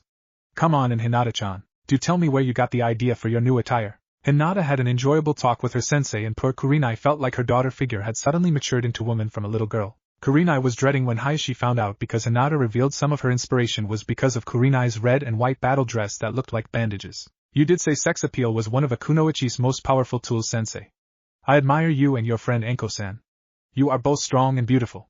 I want to be that way too, said the Fall Maiden. Hina, you are more beautiful than them. Naruto whispered in her ears, making her blush. Her husband was so silly at times. Blake and Shizen saw this and smiled at the affection the married couple were giving each other. Yang, on the other hand, was staring at Kurenai. Damn, her figure is fine. Kakashi spoke up. Well, most males tried to get her for her body, and since she rejected all of them, she was given the title the Ice Queen of Konoha. Yang snickered. Well, Wise has some competition for the title now. Yang, oh boy, thought Kurenai. Every boy her age is going to be after her like dogs, and Heat Hayashi-sama is going to have a heart attack. On the other hand, she carries it off beautifully. I never dreamed she'd be so daring in her style of dress.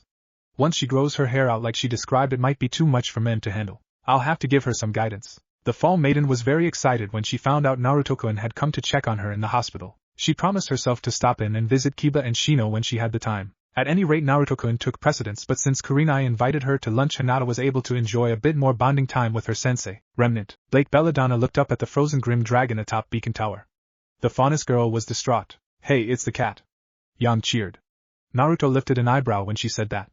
There was no cat on the screen. Blake frowned at the team tank. Between her own injuries and the horror of her friend Yang losing an arm, Yang looked somewhat shocked as she learned that her other had lost an arm. Well, what a way to get disarmed. She joked. Naruto looked at her. Wow, we have more in common than I thought. When Yang looked at him, he explained how he lost his arm and got a transplant. The black-haired huntress concluded that finding out about Cinder Fall's whereabouts was paramount. Even frozen, this dragon is terrifying, thought Blake aloud. I can still feel the malice emanating from it. Where was Cinder when she vanished? I should talk to Ruby and find out more details. My instincts are screaming at me that Cinder Fall is still alive somewhere. Probing around and carefully avoiding physical contact with the grim dragon, Blake found a glowing spot on the floor. Is this where Cinder was? Touching the light with her hand, Blake suddenly felt reality was being torn apart. A scream was torn from her soul before everything went completely black. Blake gripped her seat when she felt someone hug her. She turned her head to find that Ruby was hugging her. The cat-eared huntress of Veil was gone, only leaving dust behind in remnant. Cat-eared? Naruto and Kakashi questioned themselves once. Fire Country, Hyuga Compound. Hinata was talking to the two guards at the Hyuga Compound gates after she got back from her visit with Kurenai.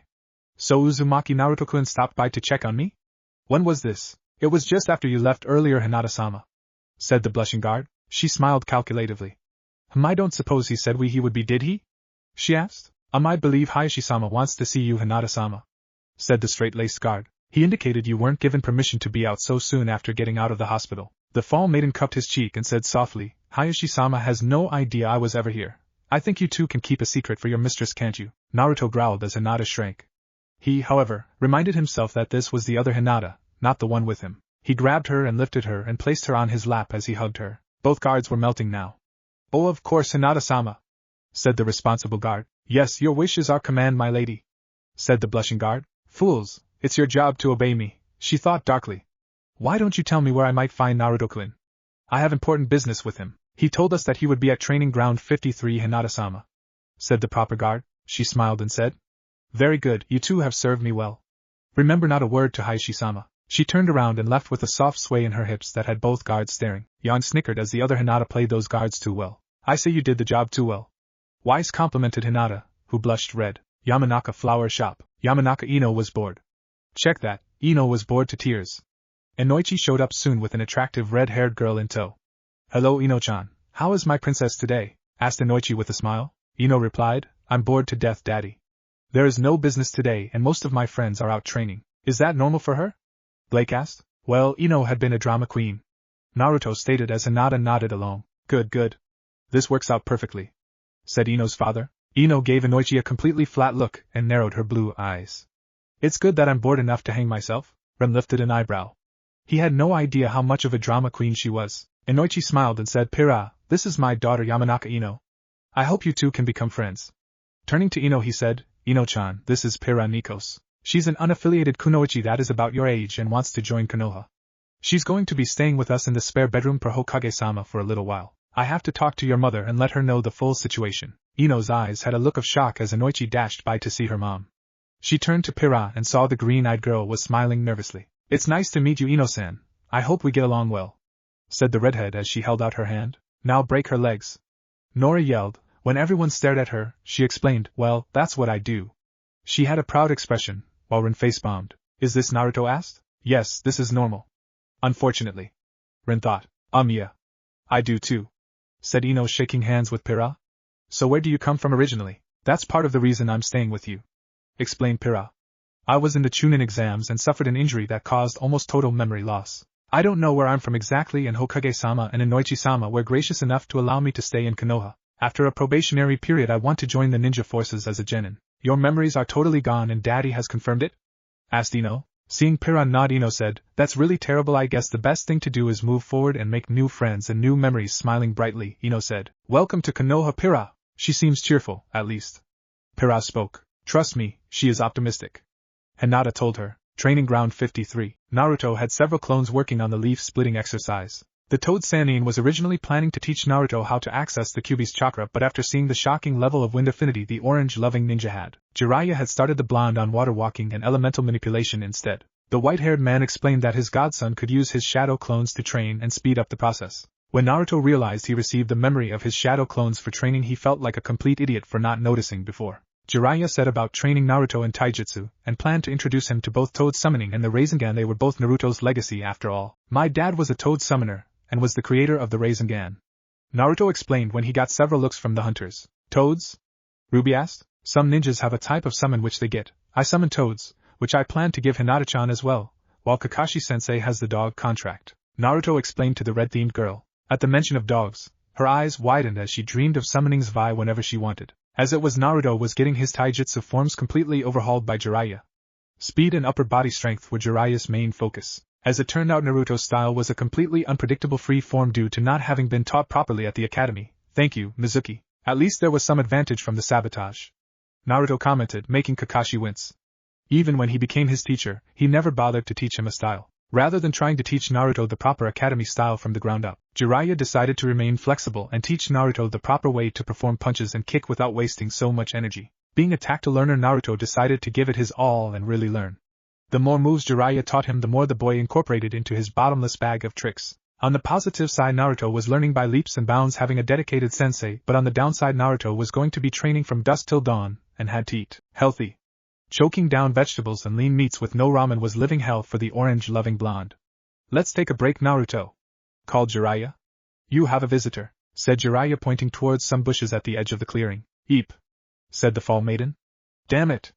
I'm all flustered. I want to talk to Naruto-kun, but I automatically hid from him. Hi Naruto-kun, you look like you're training really hard. That wasn't too bad, but I still stuttered once. Hinata smiled as she remembered how she was able to overcome her stuttering. Naruto, on the other hand, smiled as he remembered when Hinata used to blush and stutter in the most cutest way. Naruto got a big smile on his face and trotted over to see Hinata. Hinata-chan, I'm so happy to see you are doing better. I checked at your home earlier today and they said you were out and about. The fall maiden smiled and nodded. She felt herself blushing slightly and said, Thank you for checking on me. It was very kind of you, Naruto-kun. I can do this. Yes. That's when Hinata noticed Naruto's built-for-speed t-shirt partially obscured under his open jacket. Speed was covered up and her hormones got the better of her. Your t-shirt says built for SX?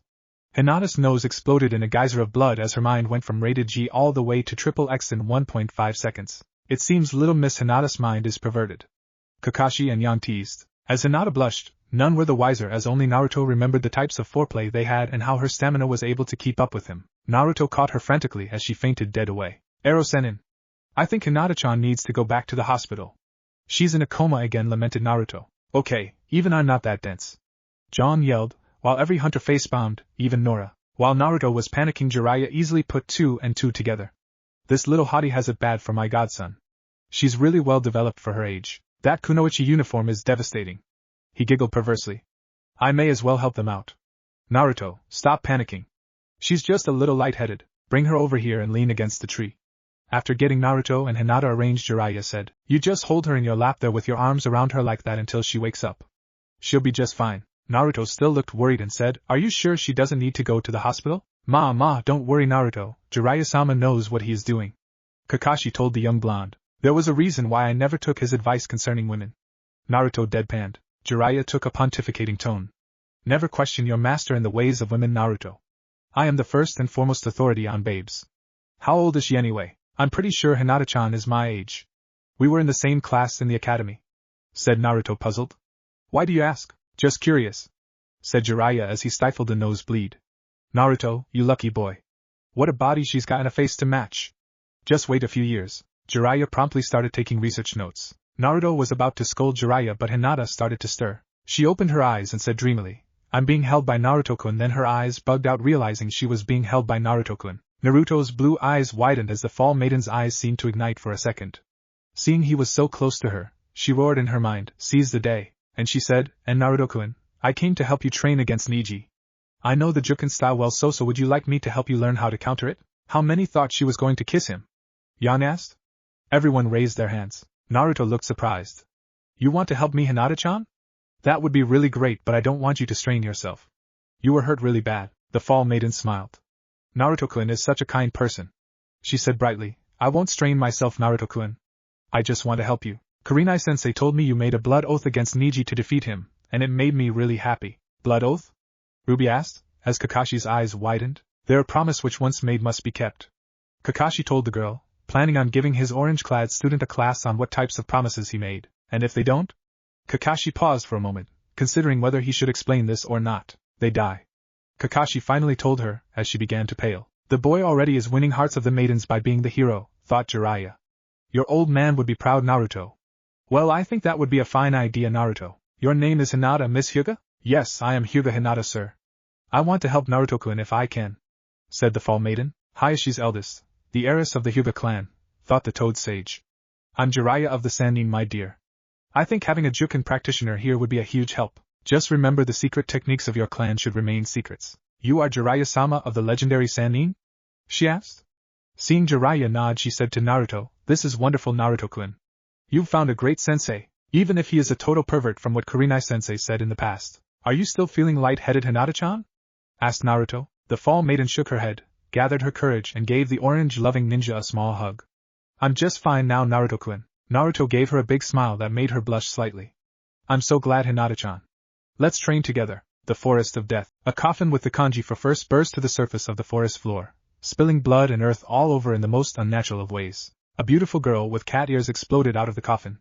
Tsuchikin/Blake Belladonna looked around with wide, panicky amber eyes. She let out a feral sound as her hyperventilation slowed down. Damn you, Orochimaru! She roared. That much anger I have seen in Sasuke whenever someone mentioned Itachi around him. Naruto told Blake, who blushed. Jumping up into the forest canopy, she noticed her shredded Oto Kunoichi uniform. This is way too small in the chest and too big around the waist. She hissed. That kin girl had no curves at all. Oh burn. Yan laughed as Blake blushed as her other made her body type known. She gingerly touched the top of her head and found her sensitive cat ears were there rotating to pick up all the sounds in the forest.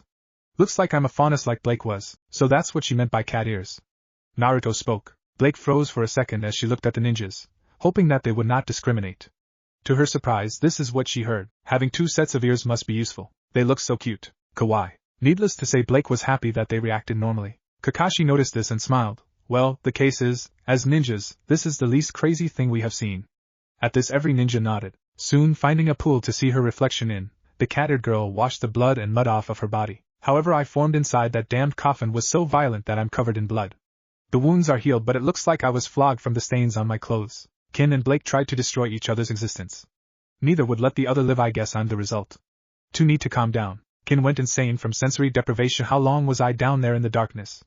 After washing herself and her ripped-up clothing thoroughly, she inspected her weapons. Saban, that's all Kin used.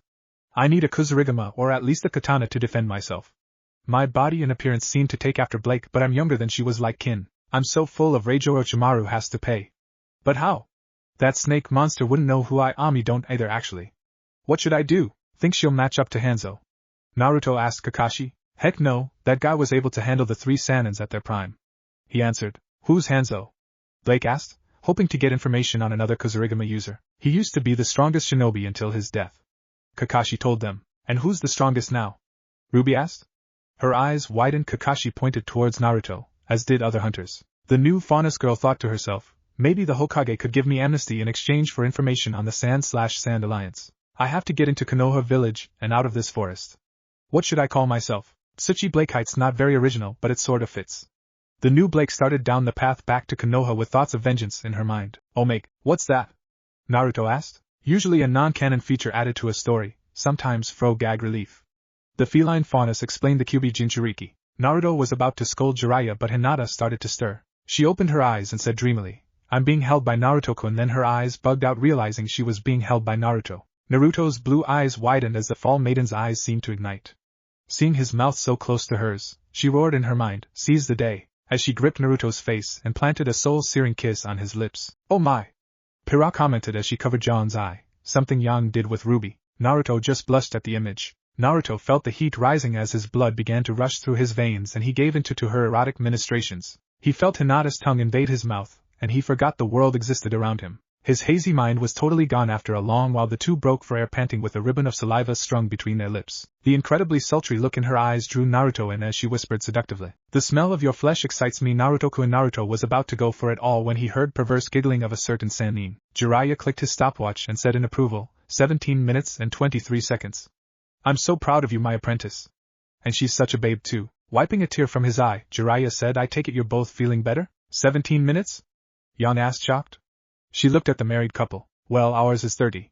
Naruto told her as Hinata squeaked and blushed red. Both young teens stared completely dumbfounded as Jiraiya recorded the moment for posterity, or at least to put in his latest novel. Both of them suddenly blushed hotly and looked like a pair of boiled lobsters.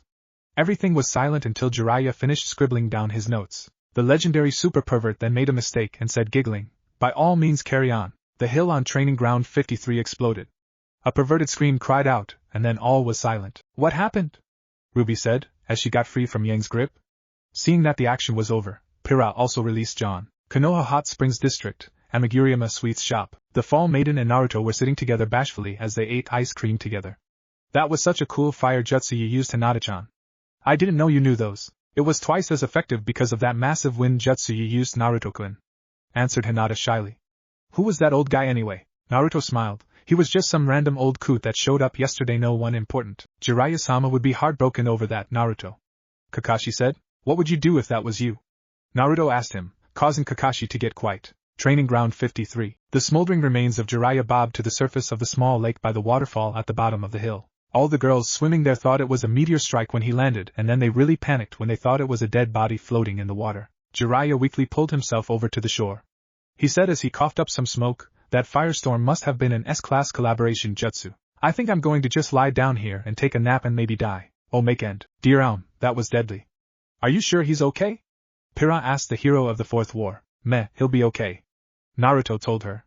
So, who'll read the next chapter? He asked as several hands got raised when two flash of light appeared. When it disappeared, it revealed two people. As the flash subsided, two figures appeared, who were proclaimed long since dead. Ruby's and Yang's widened as tears threatened to leak out of them. In front of them was Summer Rose. Ruby rushed forward using her semblance while Yang took small steps, not believing it to be true. Is that you, mommy? Ruby asked, unsure of herself. When Summer nodded, Ruby went in for a hug, which was followed by Yang. On the other side, Naruto wasn't faring any better. Seeing his mother die in his memories, and then seeing her again in another dimension, author's note. I am talking about the RTN movie, KKK-san? Naruto asked, a bit hesitant, which had nothing to do with her mother's anger streak. What? My Sochi isn't going to hug me. Kushina teased the blonde, who promptly got glomped by the mother. Oh, how much I wished I could have seen you, raised you. She continued as she wiped Naruto's tears, even though she had tears streaming down her own face. When I last held you, you could barely fit in my arms. And now you are here, on the road to be a father. Kushina cried softly. I'm sorry that I wasn't there for you. At this point, Naruto hugged his mom to stop her. You're here now, Kaa-chan, and that what's matter. Damn right, Tebane. Kaa-chan, you tick. Naruto told her. Kushina's hair began to split into 9 tails. What did you say? She asked her son in a tone that threatened a lot of pain if he didn't said the right thing. Nothing, Naruto said, trying to calm his mother down. Damn right you didn't. After they all had patched things up, they continued on to the story, which was read by Ren this time. Konoha, the Yamanaka home. Pyra woke at the crack of dawn to start her morning workout, and Inoichi was the only one up in the household. He was nursing his second cup of coffee. Good morning, Inoichi-san, said Pyra. Are you the only one awake, sir? I'm surprised Ino-san isn't up. The dawn hours are the best time for a workout, so that's why you leave our dorm room, John said to Pyra. In reply, Pyra nodded. Taking notice of the other redhead, Kushina smiled. So this is the invincible girl. Kushina gave a small chuckle. I also used to be called the invincible girl back when I was a student. Every remnant dweller were impressed with the red Uzumaki while Kakashi deadpanned. Remembering all the times he had seen Kushina literally rip people's hair off just for calling her tomato, he shivered. That was the first time he had seen a Beto without hair. Inoichi chuckled. Pyra-chan, you don't have to be so formal. And just for your information, Ino-chan won't be up for hours. Even then she probably won't be too eager for a workout. She's gotten a bit lazy since she's no longer in the Chunin exams. The look of horror on Pyra's face made Inoichi laugh. I'll spar with you, Pyra-chan. Let me finish my coffee here. We can spar out back behind the greenhouse. Even though Inoichi-san was a good intelligence gatherer, he was a great taijutsu user. Naruto told them, remembering the time during the academy he had seen the Yamanaka clan head protect him when a mob had cornered him. Weiss noticed the wording he used was, Naruto nodded, he and Shikaku-san died during the war. They evacuated the whole building, leaving themselves behind to act as decoys when the Bijou Dama hit them. He let out a few tears as he continued. Both Ino and Shikamaru saw that event. Weiss and the other girls gasped, seeing their parents get killed while they could do nothing. They weren't sure they would have wanted to live if they went through that. Ino woke up to the noise of someone carrying on in the backyard and the blonde girl was not happy. What the hell? Who is making all that noise when I need my beauty sleep? Wait, she is more concerned about her beauty than her training? Yang asked them. Well, she used to be chasing Sasuke at that time. Hinata mused. That was also the reason she was on a diet. Explains why her figure didn't develop that much. Summer commented, causing Team RWBY to stare at her. She sighed, explaining it a bit further. Our body needs energy and a variety of foods, allowing it to grow further. She ended, making Weiss narrow her eyes in thought. Blinking her blue eyes, Ino peered out the window and saw her father and Pyra going hard at it. Ino's eyes widened as Pyra launched a truly brutal taijutsu assault against Inoichi. Inoichi caught Pyra's foot and sent the girl spinning, but she flipped back to her feet and renewed her attack. Kakashi nodded at the girl, obviously complimenting her abilities. Kushina, however, noticed something peculiar. It seems that you use a sword, she stated. Pyra nodded. How did you know? She asked the older redhead. Kushina smirked. Well, I am called the Red Death of Konoha, with my sweet baby, the Beneheim, so it's obvious that I can identify other sword users, she declared proudly, showing off her sword. What type is that? Ruby asked as her eyes literally became stars seeing the sword. It's a katana. Kushina deadpanned. What does the name means? Ren asked her. It means Red Princess. Why do you call it that? Ruby asked, obviously starstruck with the name. Well, I have tried so hard to remove the blood of my enemies from it, but it seems to stick on it, so I gave up and started calling it Beneheim. Kushina shrugged, causing Ruby to pale. Inoichi held up his hand for Pyra to stop and Ino watched as he showed Pyra how to adjust her kicks for more impact. Ino was straining to hear what her father was saying, but he was talking in low tones. Inoichi pointed Pyra towards a training post, which she promptly kicked hard enough for the wood to make a straining noise. After a few more kicks under Inoichi's instruction, Pyra incorporated a spinning move into the kick that made a clap like thunder. Ino's eyes bugged out, and her thoughts were interrupted by Inoichi sending her a telepathic message. Get dressed and come down, princess. If you're awake enough to eavesdrop, then you're awake enough to practice. They can talk telepathically? Ren asked the Hokage. Of course, Kakashi smiled as he said that. Only a skilled Yamanaka can do that. What does telepathetic mean? Ruby and Nora asked together, confused. Weiss just sighed as she explained the two. Wait, so they can read our minds and we wouldn't even know? Ruby cried, obviously not wanting the people to know about the less-than-legal upgrade she did to Crescent Rose. I wouldn't mind that. Yan hinted while looking a bit at Naruto, when she was bopped on the head by Summer. Hinata felt grateful to the older Rose. Hearing his tone was in order, the blonde Genin Kunoichi lowered her head and waved back in affirmation. I hope I live through this, Ino said to herself wearily. Konoha, Training Ground 44. Early in the morning, a cat-eared Kunoichi escaped the confines of the Forest of Death only to run headlong into the presence of a very irritable Mitarashi Anko. Anko was still angry about losing so badly to Orochimaru. Halt, said the snake mistress. Seeing the Oto headband on the girl, Anko wasn't about to let this one go. Blake had other ideas and took off like a bat out of hell. Come back here, you brat, hollered Anko. Crap, was all that was uttered by Naruto as he was bopped on the head by Kushina, obviously not happy with the language her son was using. Kakashi paled. Anko was a recipe for disaster, while an irritated Anko was a whole book on destruction, and that was on her off days. I've got to see the Hokage, thought Blake as she hit the ground running. With the knowledge of her 2 sets of memories, Blake kept making minor genjutsus and clones that she seamlessly body switched with. It would have worked against most, but Anko was tracking the cat girl by her scent and was unshakable. Nevertheless, Anko was impressed that this genin was still loose after a 20-minute chase. Naruto whistled, impressed with the chase. Wow, impressive. Blake somehow felt warm at her heart when Naruto said that, for a non-Uzumaki. Blake looked confused and voiced her question, which was answered by Kushina. Well, we Uzumakis are known to be pranksters. This caused Young to perk up, she always a prankster at heart. Unknown to all of the non-Uzumakis, it was Kenshiro Uzumaki, the first Uzukage who invented paperwork as a prank and hid the secret to beating it in the minds of all Uzumakis. Anko tackled the younger woman and two tumbled end over end. Anko was about to knock out Blake when the amber-eyed girl bit her and retaliated by using Saban needles like claws. You're not getting me, woman. I have to see the Hokage, snarled Blake as she shoved Anko off of her with her foot. I'll bet you do, growled Anko as she summoned a 30-foot-long snake to capture Blake. Arf. I hate snakes, yelled Blake out of sorts. Fine. If you serve Orochimaru, I'll kill you too. You said that Orochimaru can summon snakes? Blake asked Shizun, who nodded. Then how can she also summon snakes? She used to be his apprentice before he betrayed Konoha. He marked her with a curse seal. Kakashi explained. For some time in her life, she only had one goal, and that was to kill Orochimaru. Kushina facepalmed as she grumbled to herself, which Naruto noticed. Your father and I basically set you up for a harem. Hinata is in it, and so is Anko. Hinata felt a bit relieved that it was Anko. During Naruto's training trip, she had trained under the Snake Mistress and somehow sympathized with her, due to her having a similar childhood to that of Naruto's. So in the end, she hoped that all the girls that Kushina chose wanted Naruto for his personality, not for his looks. Naruto, on the other hand, paled as he heard that. Sure, he had somewhat dreams of the scantily clad Midarashi, but that was when he was a child. Now she was more scary, and whatever dreams he had now involved Hinata. He gulped. He needed some time to think about this. Blake's declaration took Anko off guard as she pinned the cat-eared girl. Anko soon had Blake tied up, though she'd been bitten and scratched several times in the process. What do you mean I serve Orochimaru?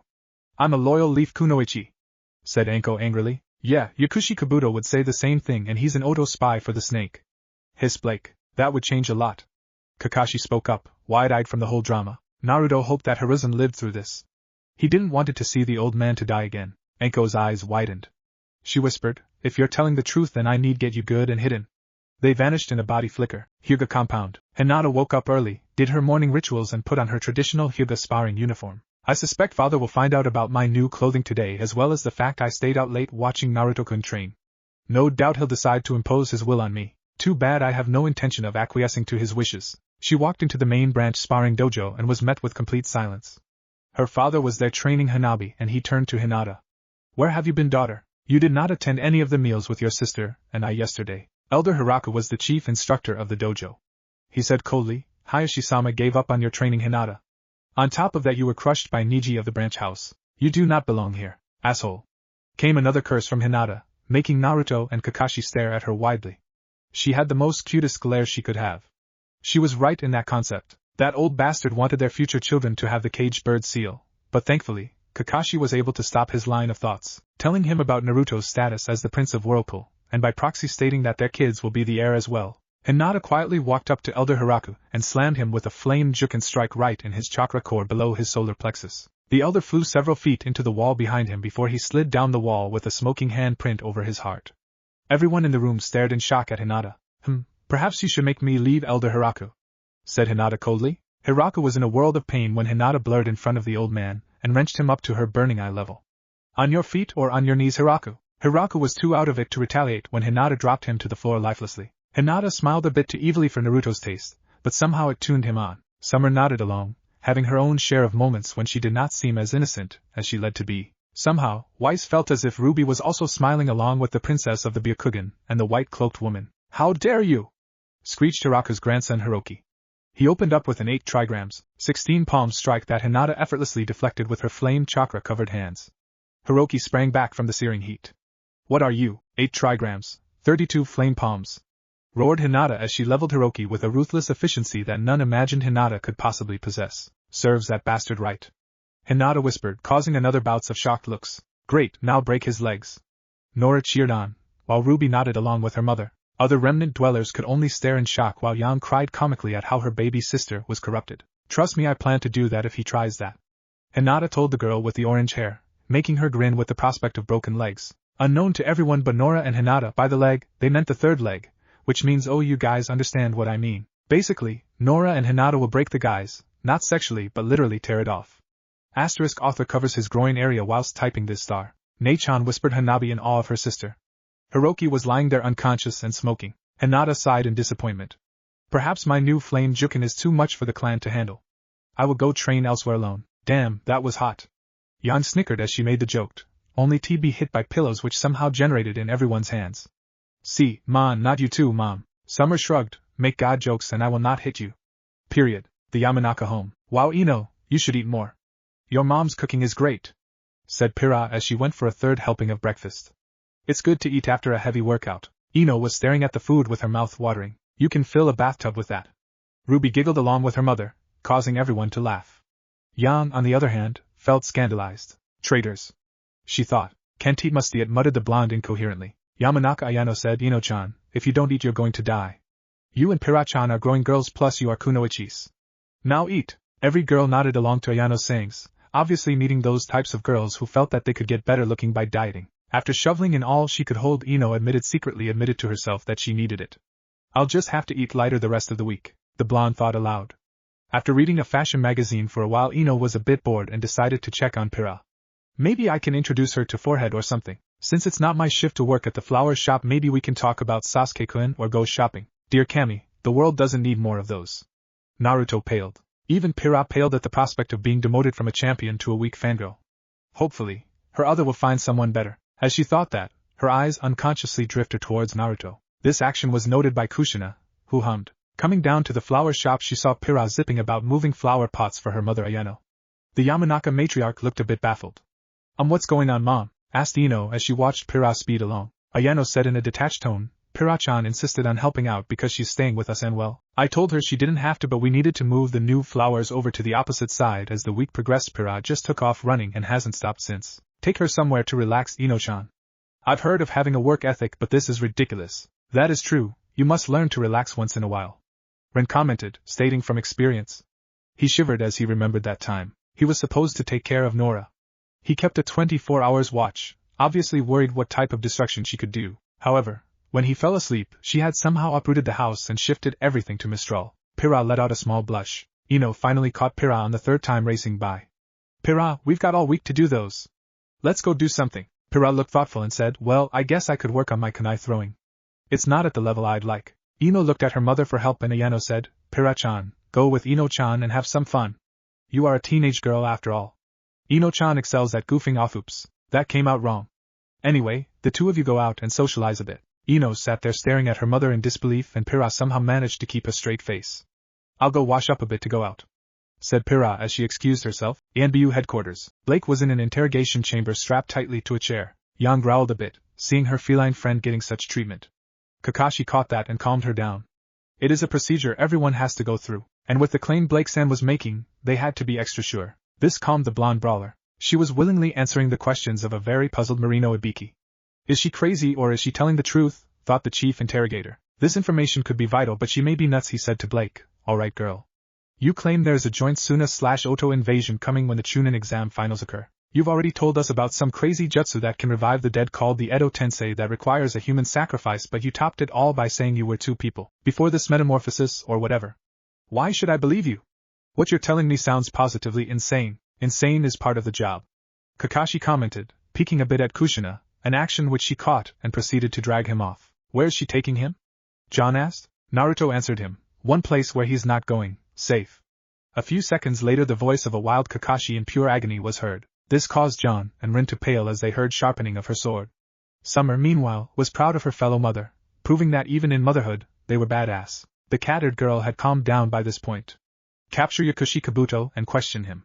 He's Orochimaru's right-hand man. I already explained you can find the remains of that coffin in the forest. I don't know anything about the Edo Tensei other than what Orochimaru told Kin. An ANBU opened the door to the chamber and Anko walked in along with the third Hokage. The Edo Tensei was a kinjutsu created by my sensei Senju Tobarama, otherwise known as the second Hokage. I've been listening and this young lady's description of the jutsu is essentially correct. put out a capture order for Genin Yakushi Kabuto. His actions at the Chunin exam preliminaries were puzzling to say the least. What shall we do with the prisoner then, Hokage-sama? Asked Ibiki. Yang growled again as she was rebopped on the head by Summer. Sure, she knew that this was standard procedure, but at least they can call Blake something other than a prisoner. A gentle squeeze of her hand by Blake calmed her down. Hiruzen came up and stared deeply into Blake's amber eyes. He said, I want you to tell me the absolute truth, child. Blake nodded fearfully at the powerful old man in front of her. You said you had the memories of 2 people according to my reports. What were their names? They were Blake Belladonna and Tsuchikin, sir, said the dark-haired girl. Hiruzen pondered for a moment and said Tsuchikin was in the Chunin exam preliminaries and then vanished. Where did Blake Belladonna come from? Blake said quietly. Blake Belladonna died in a place called Remnant. The third Hokage nodded. Do you know a young lady named Pyra Nikos? The faunus girl's eyes got huge. How do you know about Pyra? She died in battle. Can you describe Pyra to me? Asked Hiruzen, cutting her off, obviously to test whether I knew her or not. Blake commented, impressed with the old man. Naruto caught on to her impressed looks. It's obvious that Gigi was awesome. He was known as the professor for nothing. Blake nodded. Pyra is my friend. She's very honorable. Pyra's a tall redhead that has green eyes. She has power over magnetism. Hiruzen took a step back. Untie her, Ibiki. Blake-san is telling the truth. As hard as it may be to believe this young lady is quite sane, Blake released a breath she didn't realize she was holding. The elderly Hokage asked, Do you physically resemble Tsuchikin in any way, child? Thank Blake thought out, happy that she still had her curves. No sir, not really. I only am her age physically. I mainly look like a 14-year-old Blake Belladonna, said the cat-eared girl. Then use that name, said Hiruzen. Any connection with the late Oto Kunoichi Tsuchikin could put you in danger with Orochimaru. It's best to play it safe. He turned to Anko. Anko, if you don't mind, get this young lady cleaned up and in some non-Oto Kunoichi gear and weaponry to defend herself. Consider her a probationary genin Kunoichi. After that, get her something to eat and bring her to the Hokage Tower to see me in 3 hours. Anko nodded and saluted. The Hokage turned back to Blake. Just for your information, Special Jonin Midarashi Anko is a loyal Konoha Kunoichi that hates Orochimaru more than anyone. We'll discuss things in a more relaxed atmosphere after while in my office. I think she made that clear. Wise spoke up as Blake blushed, remembering when Anko claimed that she was a loyal Konoha Kunoichi. Yes sir, thank you Hokage-sama, said Blake. Hiruzen nodded and said kindly, believe it or not, this will all work out, child. Hyuga compound, Hayashi's office. Hinata was sitting there in front of her father, not looking perturbed in the least. Hayashi was beside himself. When did you create this flame Jukin, Hinata? You've developed an entirely new form without even telling me? Why did you hide this from me? Why, the heiress said coldly, I'm tired of being used as a doormat. You and this clan have refused to acknowledge me and cast me aside. This business with Niji was the final straw. Anyone who crosses me will burn. The elders in particular will feel my wrath. I have had it. Every bit of disrespect towards me will be repaid in full. Hayashi's Byakugan eyes widened in shock. Hinata's eyes ignited. You never even came to see me while I was in a coma, Hayashi-sama. Do not think for an instant that I won't hold that against you. Her voice was as cold as death. The heiress stood up.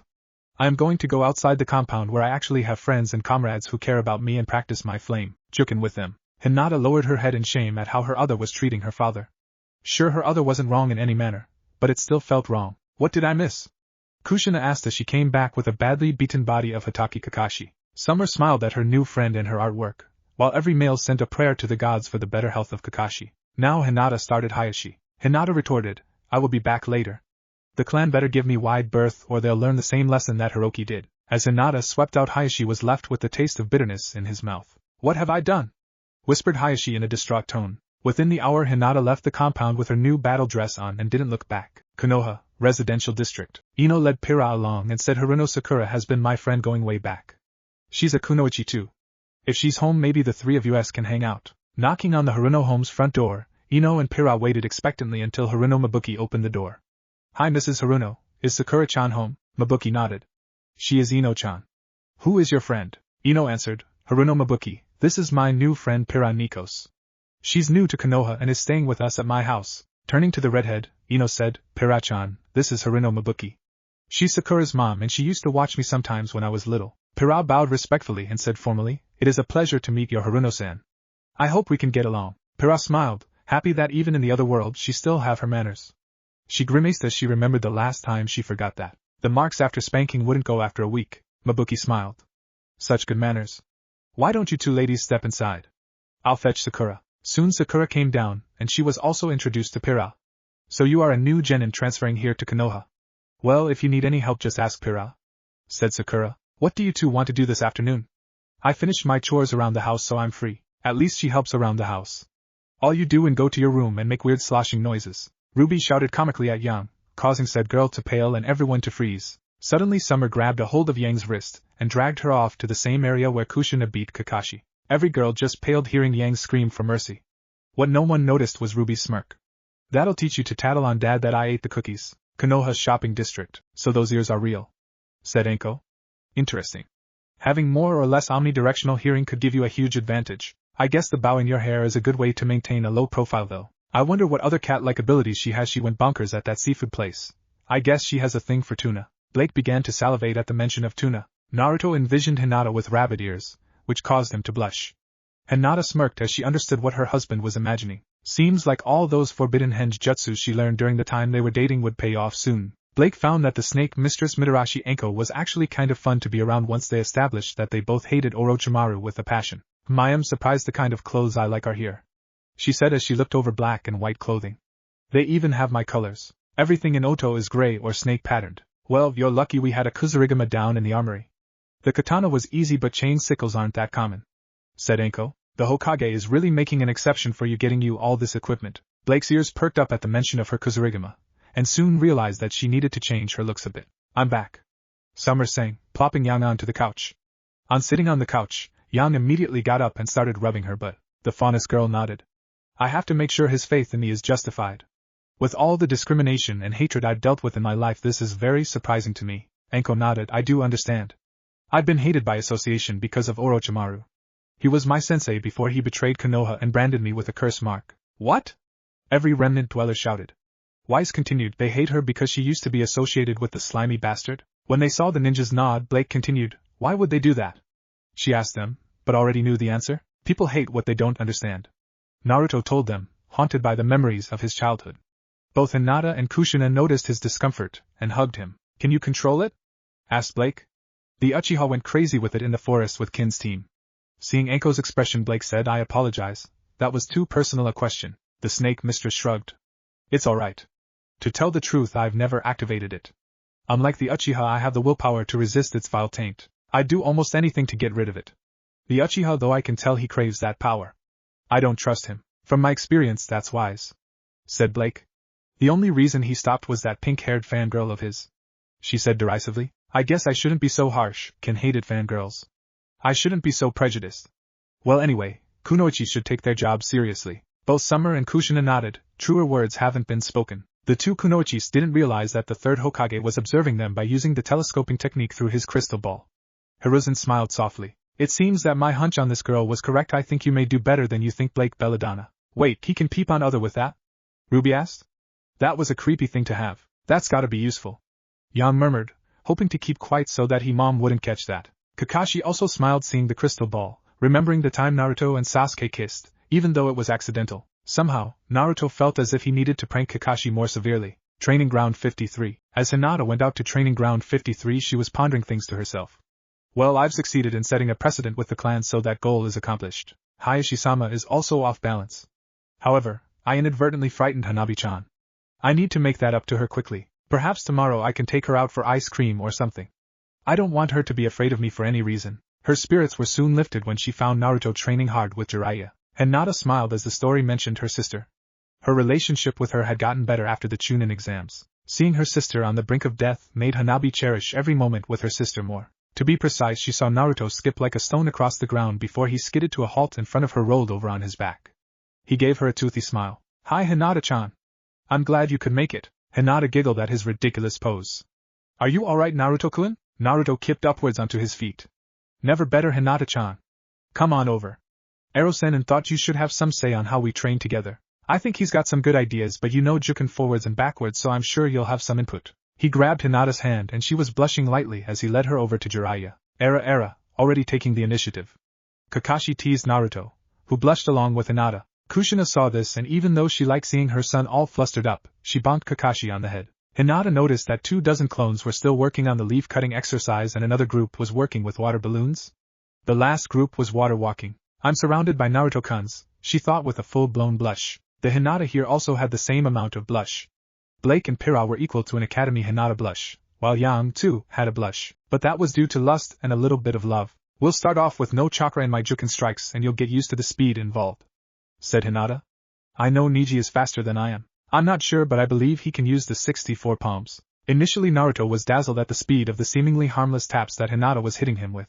Once she closed the chakra point, Naruto got very serious about avoiding those harmless taps that Hinata was capable of. They can paralyze you, Naruto told them, who all winced. Konoha Hot Springs District. After much debate between Ino and Sakura, they went to the sweets shop in the Hot Springs District. Pyra was having ice cream as she listened to the blonde and the rosette argue about Sasuke-kun, and who he likes best.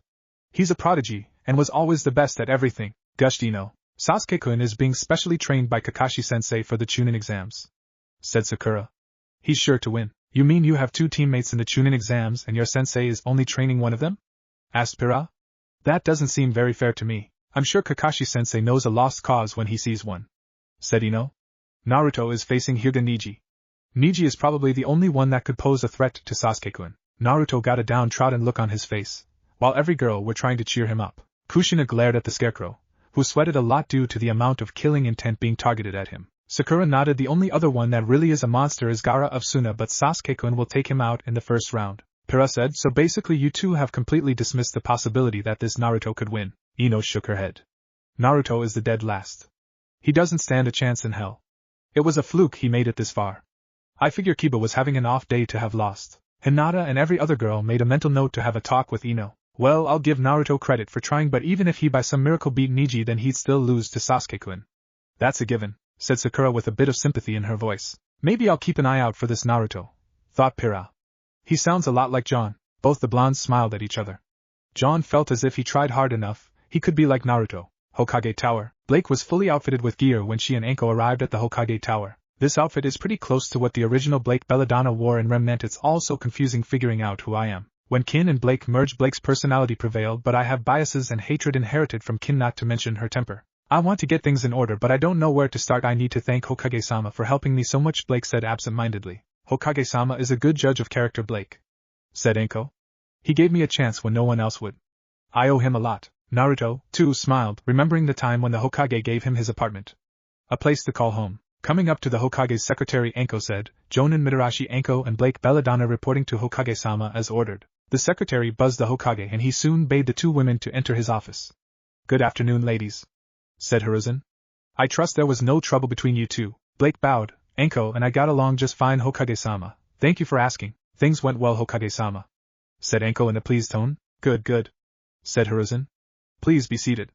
We have much to discuss about Oto. Training Ground 53. Naruto was working on a way to shield his body with his chakra to keep his tenketsu points from being, painfully, closed. He found that he could coat specific parts of his body, but he had to really focus on it, and the chakra dispersed after a single Juken strike. He and Hinata stopped and sat down for an early dinner. You're doing very well, Naruto-kun. Even deflecting one Juken strike, that is an accomplishment, said Hinata. Hinata was proud of the progress her husband's other was making in that universe. Jiraiya patted his apprentice's shoulder and said, one of our goals is to have you doing that instinctively by the end of the month. After we were going to call it a day. He raised his hand to forestall any arguments. Hinata, these exercises benefit you too because they will build up your speed, stamina and chakra reserves, but let's face it, you are tired. As for you, Naruto, you're starting to get fatigued mentally and need to sleep. I know you can keep going, but your body needs to rest. Now you don't get tired so easily. Naruto whispered in Hinata's ears, making her blush a bit, obvious to the fact that they both had high stamina when it came to romantic activities, which may or may not result in pregnancy. Hyuga compound. The gate guards were shocked to see Jiraiya of the Sannin dropping of their heiress. Get a good breakfast and spend the morning warming up. Around noon we'll start again. You are doing very well, Hinata. Get a good night's sleep. Hinata bowed. Yes, Jiraiya-sama, I'll see you at noon tomorrow. She yawned tiredly and said, good night, Jiraiya-sama. Jiraiya wished her a good night and vanished in a body flicker. Entering the compound, Hinata looked about and found that business was as usual with the branch family, but the main house was in an uproar due to her actions this morning. The heiress walked into the main house and slipped off her sandals. Her mind was going through possible scenarios that could occur, but everyone seemed to be on their best behavior. It was sloppy of me to wear myself out training, but Naruto-kun needs my help, not to mention I really do need to train. I had no idea what amazing stamina Naruto-kun has. She blushed and stifled a giggle.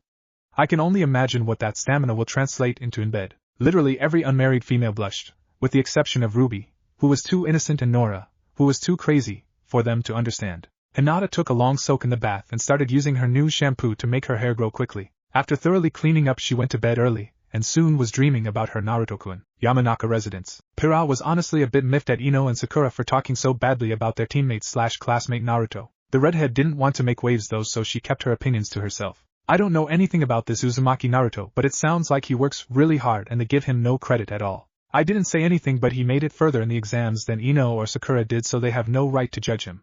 They seem to hold this Uchiha Sasuke on a pedestal. I guess he's the village prince or something. A Rio for your thoughts, Pyra-chan?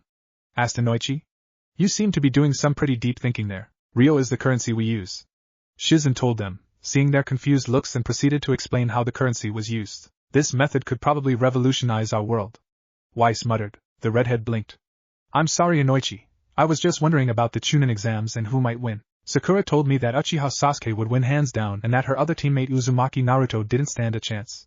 It seems kind of unfair to me. I don't know either one of them, so I'm in no position to judge, but still. Inoichi smiled. The Uchiha has always been pampered and treated like royalty. Uzumaki Naruto is unfairly the village pariah. Naruto is the underdog here, and I hope he succeeds. The kid deserves a break. Pyra smiled softly and nodded. I'll have to meet Uzumaki-san then. I'm sure he'd appreciate having another friend, Pyra-chan, said Inoichi in approval. Sounds like dinner is ready. Let's head down. Every remnant dweller narrowed their eyes at that point. Having another friend, what did that mean? Hey Naruto, we are friends, right? Ruby asked Naruto. Heck yeah, he replied, only to be bopped on the head by his mom. Come on, that wasn't even a curse. I just felt like it, she replied. The Hokage's office. When the ANBU confronted Yakushi Kabuto, he escaped them, showing at least a Jonin's level of skill. We're searching for his sensei and teammates, but unsurprisingly they seem to have vanished, said the third Hokage. In spite of the fact they seem to have escaped our grasp, we've nullified their spying activities. Orochimaru's plans might have a hiccup or two now that we have some idea of his plans. Blake nodded. I hope that Orochimaru is killed in this action. He is a vile monster. Team RWBY were in shock of seeing their teammate actually wish for death of a person, but as they remembered the activities of Orochimaru, they reasoned that if they were in her position, they would do the same. Hiruzen smiled and lit up his pipe. Let's discuss your living arrangements, Blake. As you are a probationary genin, you'll need to be under supervision of a ninja or ninja clan. Your friend Pyra is residing with the Yamanaka clan. Anko, what would you think of being roommates with young Blake here? The two of you make a good team. Two hadn't ever thought of such a thing, Hokage-sama, confessed Anko. No one ever wanted to live with me. Blake saw the way Anko said that. She noticed that Anko was just as shocked as her other was. You both have similar backgrounds, I believe, said Sarutobi congenially. Both of you are familiar with the pain of prejudice, and being judged for what you are instead of who you are. Blake smiled softly. I'm willing to try it if Anko-san is. We seem to get along well. Hiruzen looked at Anko, who said, alright, I'm game. We'll have to clean the place up though. I'll set up a stipend temporarily for Blake to cover her expenses, said the elderly Hokage. Once you are involved in missions, you'll be earning your pay, Blake. Anko, make sure you help Blake with her training. Unfortunately, a major conflict is going to come up sooner rather than later. Naruto and Kakashi wished for the invasion to be stopped before it even started. A lot of people were killed at that, like Hate, who was Yugao's boyfriend. Hyuga compound. Hinata awoke late that evening to the sound of quiet knocking on her door. Activating her Byakugan tiredly, Hinata saw it was her little sister Hanabi. Hinata got up and answered the door. Are you okay, Nei-chan? Asked Hanabi in a worried tone. I couldn't sleep. I've been worried about you. Hinata smiled and hugged Hanabi warmly. I'm fine, Hanabi-chan. Would you like to sleep with your Nei-chan tonight? Hanabi smiled and hugged Hinata. Let me get my pandaganma. Soon the younger sister was snuggled up between her stuffed panda and Hinata. They talked quietly for a little while before Hanabi quietly went to sleep. I'm glad Hanabi-chan is okay, thought Hinata. I was worried the elders might try to get her to avoid me, but that doesn't seem to be the case. Still, I'll be watching them carefully. Hinata made the mental note to check on Hanabi again, as she didn't trust the elders to leave her alone. In the Hyuga council chambers, a tense meeting was going on about their heiress. Elder Hiraka was less than happy about the hand-shaped burn on his chest that was causing him pain, and even more unhappy about his grandson Hiroki being laid up in the hospital. What was even more shocking was Elder Meijo seemed to actually be supporting Hinata's actions. Meijo said, obviously our heiress has been holding back out of kindness, and finally the dam broke. There is little doubt in my mind she could have trounced Niji in the Chunin exams had she not held back. She took you out in one hit, Hiraka. I'd wager she could have killed you with that strike if she actually used that fire chakra to its full extent.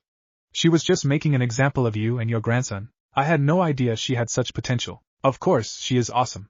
Naruto boasted about her wife, who promptly blushed.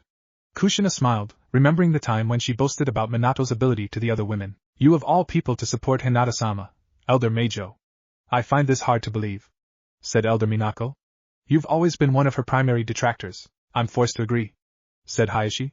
Why the change of heart, Elder Meijo? It occurred to me that our heiress is finally showing the strength we wanted to see from her all along. Said Elder Meijo that, and she will murder my family before my eyes and leave me blind if I don't obey.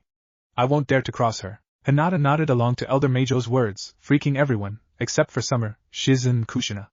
It seemed that once women got married, they developed sadistic sides. Besides Hiraku, you and your grandson went out of your way to belittle her in spars for years before she was excluded from the main house dojo. Elder Minako said, we must make amends with our heiress.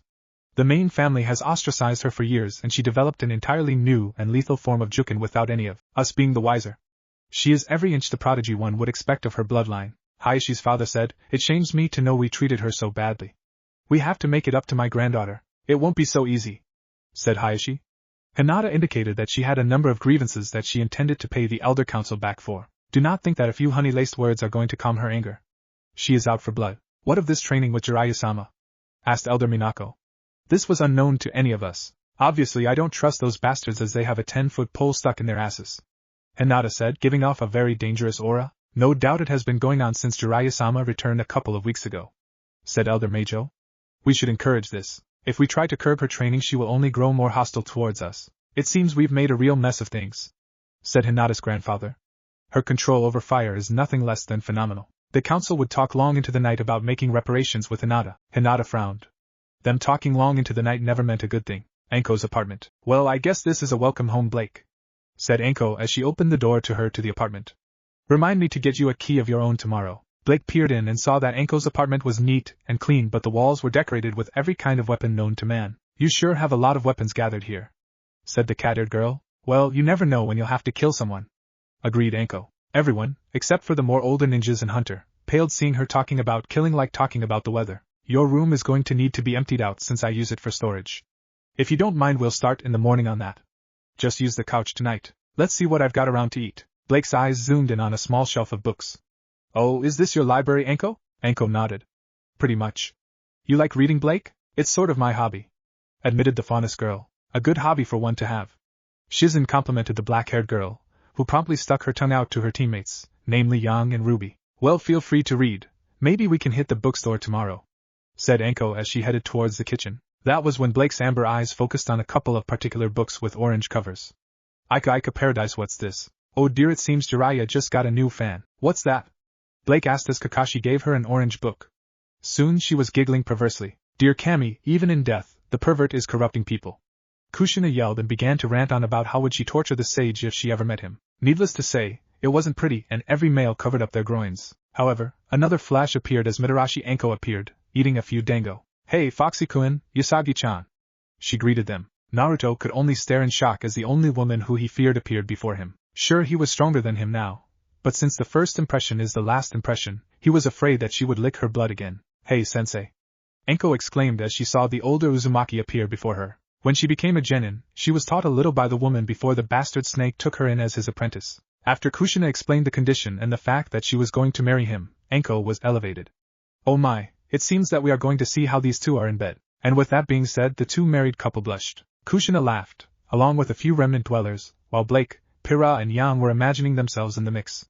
Needless to say, the amount of redness was over 9,000. Konoha, Naruto's apartment. It was early morning and under ordinary circumstances Uzumaki Naruto would have griped and complained to high heaven at having to get up before the sun rose. However, having a dedicated sensei in Jiraiya that actually paid attention and cared about his progress, Kushina grumbled about the pervert training her son. Even though he was getting better in the story, she still feared for his purity. Kakashi just looked down ashamed. If he had just focused on every member of the team, then Naruto would have been stronger and Sasuke wouldn't have betrayed Konoha. Shizen saw this and gave her husband a little hug to comfort him. Naruto was burning with the desire to succeed. He came out of his apartment after a big breakfast. The lowlifes in the area gave Naruto wide berth as he walked along. It was as if his will of fire was a palpable thing and everyone in the red light district he lived in could feel the heat from it. Red light district? Weiss asked, not sure if it was any good. But seeing how they treated Naruto, she was certain that it was noting good. Oh yeah, the district is where those types of people live. Naruto told them. Those types? Yang asked. You know, prostitutes, drug dealers. Needless to say, they were disgusted with how Konoha forced him to live. Taking off in a jog, Naruto spent the next hour running laps around Konoha before going to Training Ground 53 to meet up with Jiraiya. Training Ground 53. You're right on time, Naruto. said Jiraiya. How many laps around Konoha did you get in this morning? Naruto held up one hand with his fingers spread. 5 laps, Jiraiya-sensei. That's one more than yesterday. How much can you do now? Ren asked Naruto. About 20, I dunno, I never checked. He replied. But Bushy Brow-sensei could do 80 easily. Everyone paled. This bushy brow seemed a bit extreme. Jiraiya nodded in approval. Good, stay with 5 laps the next 4 days and then go for 6 laps. Today our focus is going to be taijutsu. Jiraiya summoned a large orange and blue toad. Naruto was familiar with this toad because he was the keeper of the toad scroll which Naruto had signed. Yan looked a little disgusted by the appearance of the toad, but was largely intrigued by the color of the toad. Hi Gamma, said Naruto happily. I guess you're going to be helping me train in taijutsu this morning. Let me summon another toad to help. Naruto focused hard on his chakra and roared, summoning jutsu. A small orange toad appeared and said, Yo. Was I summoned? The small toad sweat dropped at the scene of the orange-clad Naruto dancing around happily claiming he'd summoned a real toad instead of a tadpole this time. The toad turned to the much larger Gamma and said, Was this guy dropped on his head too many times? I have the list right here. Kakashi said as he unrolled the scroll, which never seemed to end. Hey, let's see, who this one, he fell from the clouds headfirst 2 years ago. Sensei, shut up. Naruto begged, which prompted Shizen to glare at the Cyclops, causing him to pale. It seemed that he was getting the couch. Naruto thanked her, causing the student of the legendary sucker to smile. No one messed with her little brother, and got away with it. The always taciturn Gamma simply shrugged and croaked in reply. Naruto stopped dancing and ran over in front of the small toad. This is so cool, you're the first real toad I've ever summoned. My name is Uzumaki Naruto, Tabeo. What is yours? The small toad smiled and said, Yo. I'm Gamakichi, son of the toad boss Gamabunta. I've never been summoned before. Naruto smiled as he remembered the first time he summoned Kichi when he was in the Chunin exams. Awesome! Yelled both youngsters. Jiraiya and Gamma both smiled at the kids' enthusiasm. The Hyuga compound. Hinata was in her room going over her list of things to do. Date Naruto-kun. Keep Hanabi-chan safe from the elders. Free the branch family from the caged bird's seal. Date Naruto-kun. Everyone deadpanned, while Hinata blushed. Unseat the Hyuga Elder Council. Train with Naruto-kun so he'll crush Niji into paste. Date Naruto-kun. Meet up with Piran-Nikos and try to form an alliance. Shock the hell out of Hayashi with my new clothes because I can. And date Naruto-kun. It seems that our little rabbit here is a little infatuated by the blonde. Anko teased. I don't blame her, cause I'm too. With that, Naruto and Hinata blushed, remembering that they were going to marry her too. That's a good start for the list. Thought Hinata aloud. I'll say. Yan teased the lavender-eyed girl, as Summer bopped her on the head again. It was mid-morning and there was a terrified shriek heard in the Hyuga compound. Hinata was getting ready to go out in her new battle dress. Hanabi was doing her morning taijutsu exercises in the dojo. Niji was dwelling on his fate in his bedroom and Hayashi just discovered the bill for Hinata's new and racy wardrobe and was having a meltdown. Hinata heard what sounded like a stampeding herd of wild elephants coming up to her door when Hayashi burst in holding the incriminating receipt from Hinata's shopping spree. The Hyuga patriarch was about to yell something when he saw Hinata's new red and gold battle dress that showed off all her feminine curves quite nicely. Naruto blushed as he saw the younger Hinata and her curves while Hinata was ashamed on how her other was flaunting herself. On the remnant side of things, John was blushing and berating himself on blushing after a 12-year-old. Hinata raised an eyebrow at Hayashi's wild-eyed look and said coolly, Hayashi-sama, you are supposed to knock before entering a lady's room. That is a rule no parents ever gets. Yan exclaimed, getting another bop on her head. Cause there is no rule. Summer told the daughter of Raven Bramwin. Hayashi was torn between having a heart attack over Hinata's new attire and having an aneurysm over the bill for Hinata's new attire. In a raspy, choking voice he said, Hyuga Hinata, where are your clothes? Hinata smirked, I'm wearing them Hayashi-sama. These allow much more freedom of movement in combat. If you'll excuse me now I need grab a picnic basket for lunch before I go out to spar. Well, there are many advantages of seducing your enemy. Anko told the girls in a serious tone, then going in for the kill. Every girl deadpanned, while Nora cheered. Hayashi's eyes bugged out as he blocked the door and said, You aren't going anywhere dressed like that. Having heard the commotion, the main branch housemaid Hyuga Natsu peered from behind the wild-eyed Hayashi and said, Oh my. Those clothes are quite daring Hinata-sama. Only females understand our woes. Yan exclaimed in mock sadness. This caused every female to nod their head in agreement. The clan head charged towards Hinata's closet and grabbed the biggest, heaviest article of clothing he could find, a parka. This will cover you up, he said wildly as he lunged towards his eldest daughter and wrapped the fur-lined parka around her. 20 minutes of kicking and screaming later Hayashi had a grim smile of victory adorning his battered face. He had a black eye and a split lip with bruises and scratches all over his body. It had been a vicious battle but Hayashi stood triumphant over his foe. On the floor his daughter was bundled up tightly and looked about as sexy as an emperor penguin in an overcoat. Let that be a lesson to you, Hinata, he said in a superior tone. Everyone's sweat dropped at the amount of protectiveness Hayashi was showing. At first, he would seem cold, while the next, he would try to protect his daughter's modesty. The penguin/Kunoichi rolled over on the floor to face up at him, and growled, "Hayashi-sama." That's when the Hyuga patriarch realized he was staring down at his maid Hyuga Natsu and his daughter Hinata was nowhere to be found. Crap. John muttered. Pyra glared at him for his language. Outside, Hinata was stepping out of the front gates of the Hyuga compound with a picnic basket in hand, chuckling to herself when she heard Natsu go off like an atom bomb inside the main branch house. Ah, the replacement technique is a wonderful thing. On a totally unconnected note, I had no idea the prim and proper Natsu even knew such words. She's screaming enough obscenities to make a sailor blush. Everyone blushed as the seemingly nice and polite Natsu sweared at the Hyuga patriarch. Yam covered Ruby's ears, causing Summer to nod in appreciation of her babies. "Ano, she taught me some, so I can overcome my shyness." Hinata squeaked out, causing everyone to look at her. "Damn, it's always the prim and proper ones." Anko stated in a bored-like manner. Training Ground 52. Blake Belladonna was practicing with Anko a bit to polish up her skills. Anko already knew Blake was superb at evasion, but there were a lot of odd kinks in Blake's style thanks to the rather violent merger between Kin and Blake's souls. Though Blake was the predominant one, she still had some of Kin's idiosyncrasies, such as using saban needles as her primary weapons instead of kunai. It wasn't a huge issue, but as things stood, the new Blake's fluidity wasn't up to par, and that could be fatal in combat. "Those little needles can kill a person?" John asked, not believing that. "Want to test it?" Anko asked him, showing the same needle that was on the screen, and it erotically. John blushed and replied negative, fearing for his life. Naruto and Hinata saw Anko the saban and their brain went into over mode and they fainted with a blush on their face. Anko went for a foot sweep that Blake avoided acrobatically with a back flip and retaliated by taking a long-range slash at Anko with her Kuzurigama. The snake mistress avoided the shot deftly with a duck and was about to charge when the two Kunoichis saw something diving at them out of the sun. They both instinctively leapt back as it plummeted to the earth. "Yihur-gar-ga!" screamed the object as it cratered the ground, throwing dirt into the air. "What the hell was that?" Yang screamed with Ruby. Summer would have smacked her, but seeing that she too was shocked with that, let it pass. "We need to get it to the hospital, quick!" Ruby yelled. Blake said as she stared at the smoking crater. Agreed Anko as the dust settled. "I couldn't agree more." Blake agreed with her other. "Ouch," said a blonde-haired young man as he crawled out of the crater in the ground. He was filthy. "Did anyone get the name of that battletoad that hit me?" he asked blearily as his double vision settled on Anko and Blake. Two pretty Kunoichis with bows in their hair, and two crazy snake ladies. "Whoa, this is really cosmic, man." The dirt-covered blonde fell over on his face and said, "I think I'll take a short break." Then he started snoring loudly. Both Anko and Blake blushed when Naruto called them beautiful, but face-palmed when he began to sleep. "Seriously, Gaki, you see two ladies and you go to sleep. It's a wonder Hinata is pregnant." Anko teased the blonde Uzumaki, who blushed in response. Blake looked at Anko and asked, "Why is he not dead?" "He left a crater in the ground with his face." "Well, Uzumaki Naruto is our number one most unpredictable knucklehead ninja," said Anko with a shrug. "I guess we should check him over," she added. Anko rolled him over and saw Naruto looked like he'd lost the war. He had several marks on him that bore a remarkable resemblance to a toad's footprints, only huge. "Wait, you actually fought with the toad?" John screamed out, getting a nod in response. "That's weird." "Well, we ninjas are weird." Kakashi responded to the arc with a nice smile. "I got eaten by a snake, and blew it up from the inside." Naruto then told them when Orochimaru sent his snake after him during the Chunin exams. Ruby was starry-eyed, seeing her new older brother figure in awe, while John muttered about him being way too OP. Blake brushed the dirt off Naruto's face and saw his whisker marks. Her amber eyes widened and she sniffed delicately. "Is he a faunus?"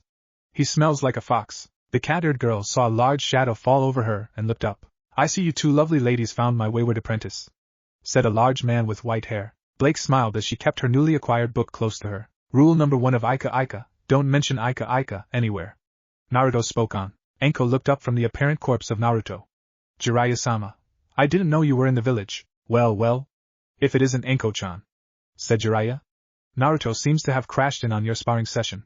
"Sorry about that." Blake blinked. "Jiraiya-sama as in the amazing, incredible author? More like the pervert." Kushina huffed in reply, making it clear about her hatred of the man. Weiss and Summer nodded. "That would be me, my dear." "Are you a fan of my work?" asked the super pervert. Blake jumped up and stood in front of Jiraiya before she said eagerly, "Last night I read Ika Ika Paradise for the first time. I'm completely hooked. I must get your autograph." Jiraiya chuckled at the earnest girl. "Well, anything for my fans."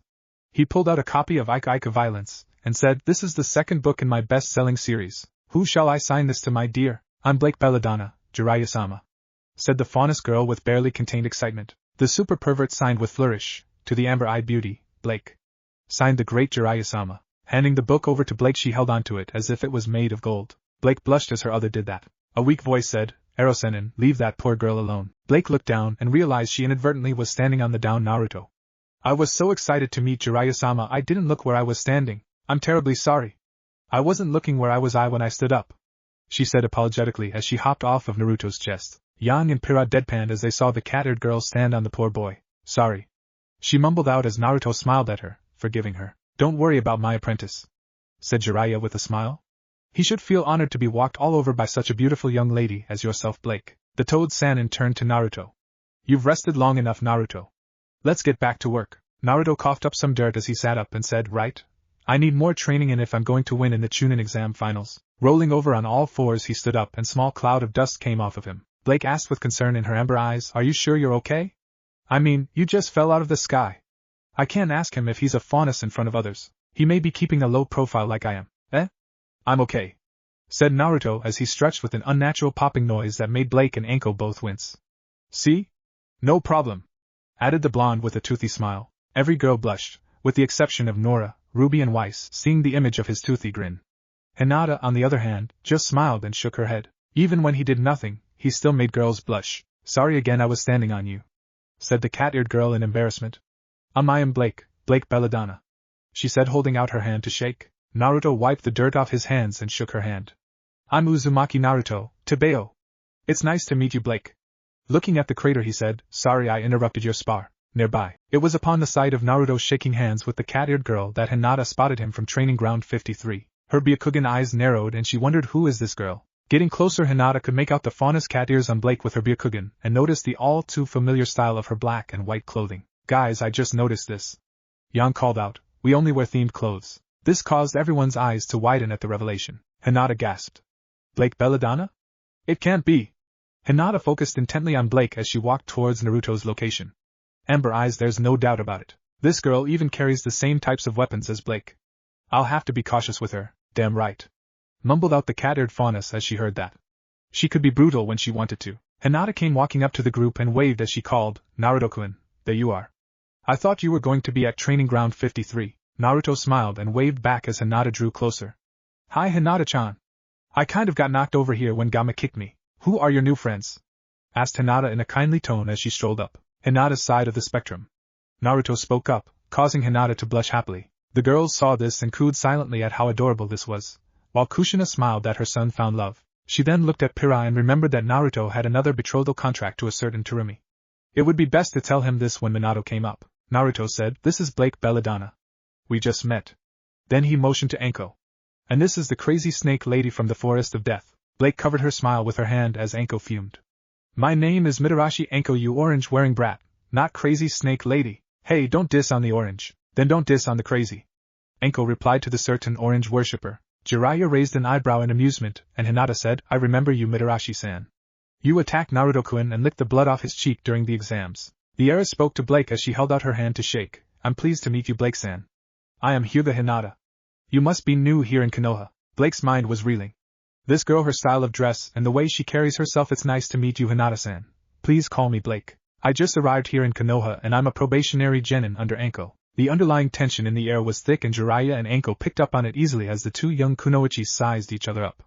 They were still shaking hands. You can just see the sexual tension in the air. Anko teased them, causing every male in the room to blush. She's definitely Cinderfall.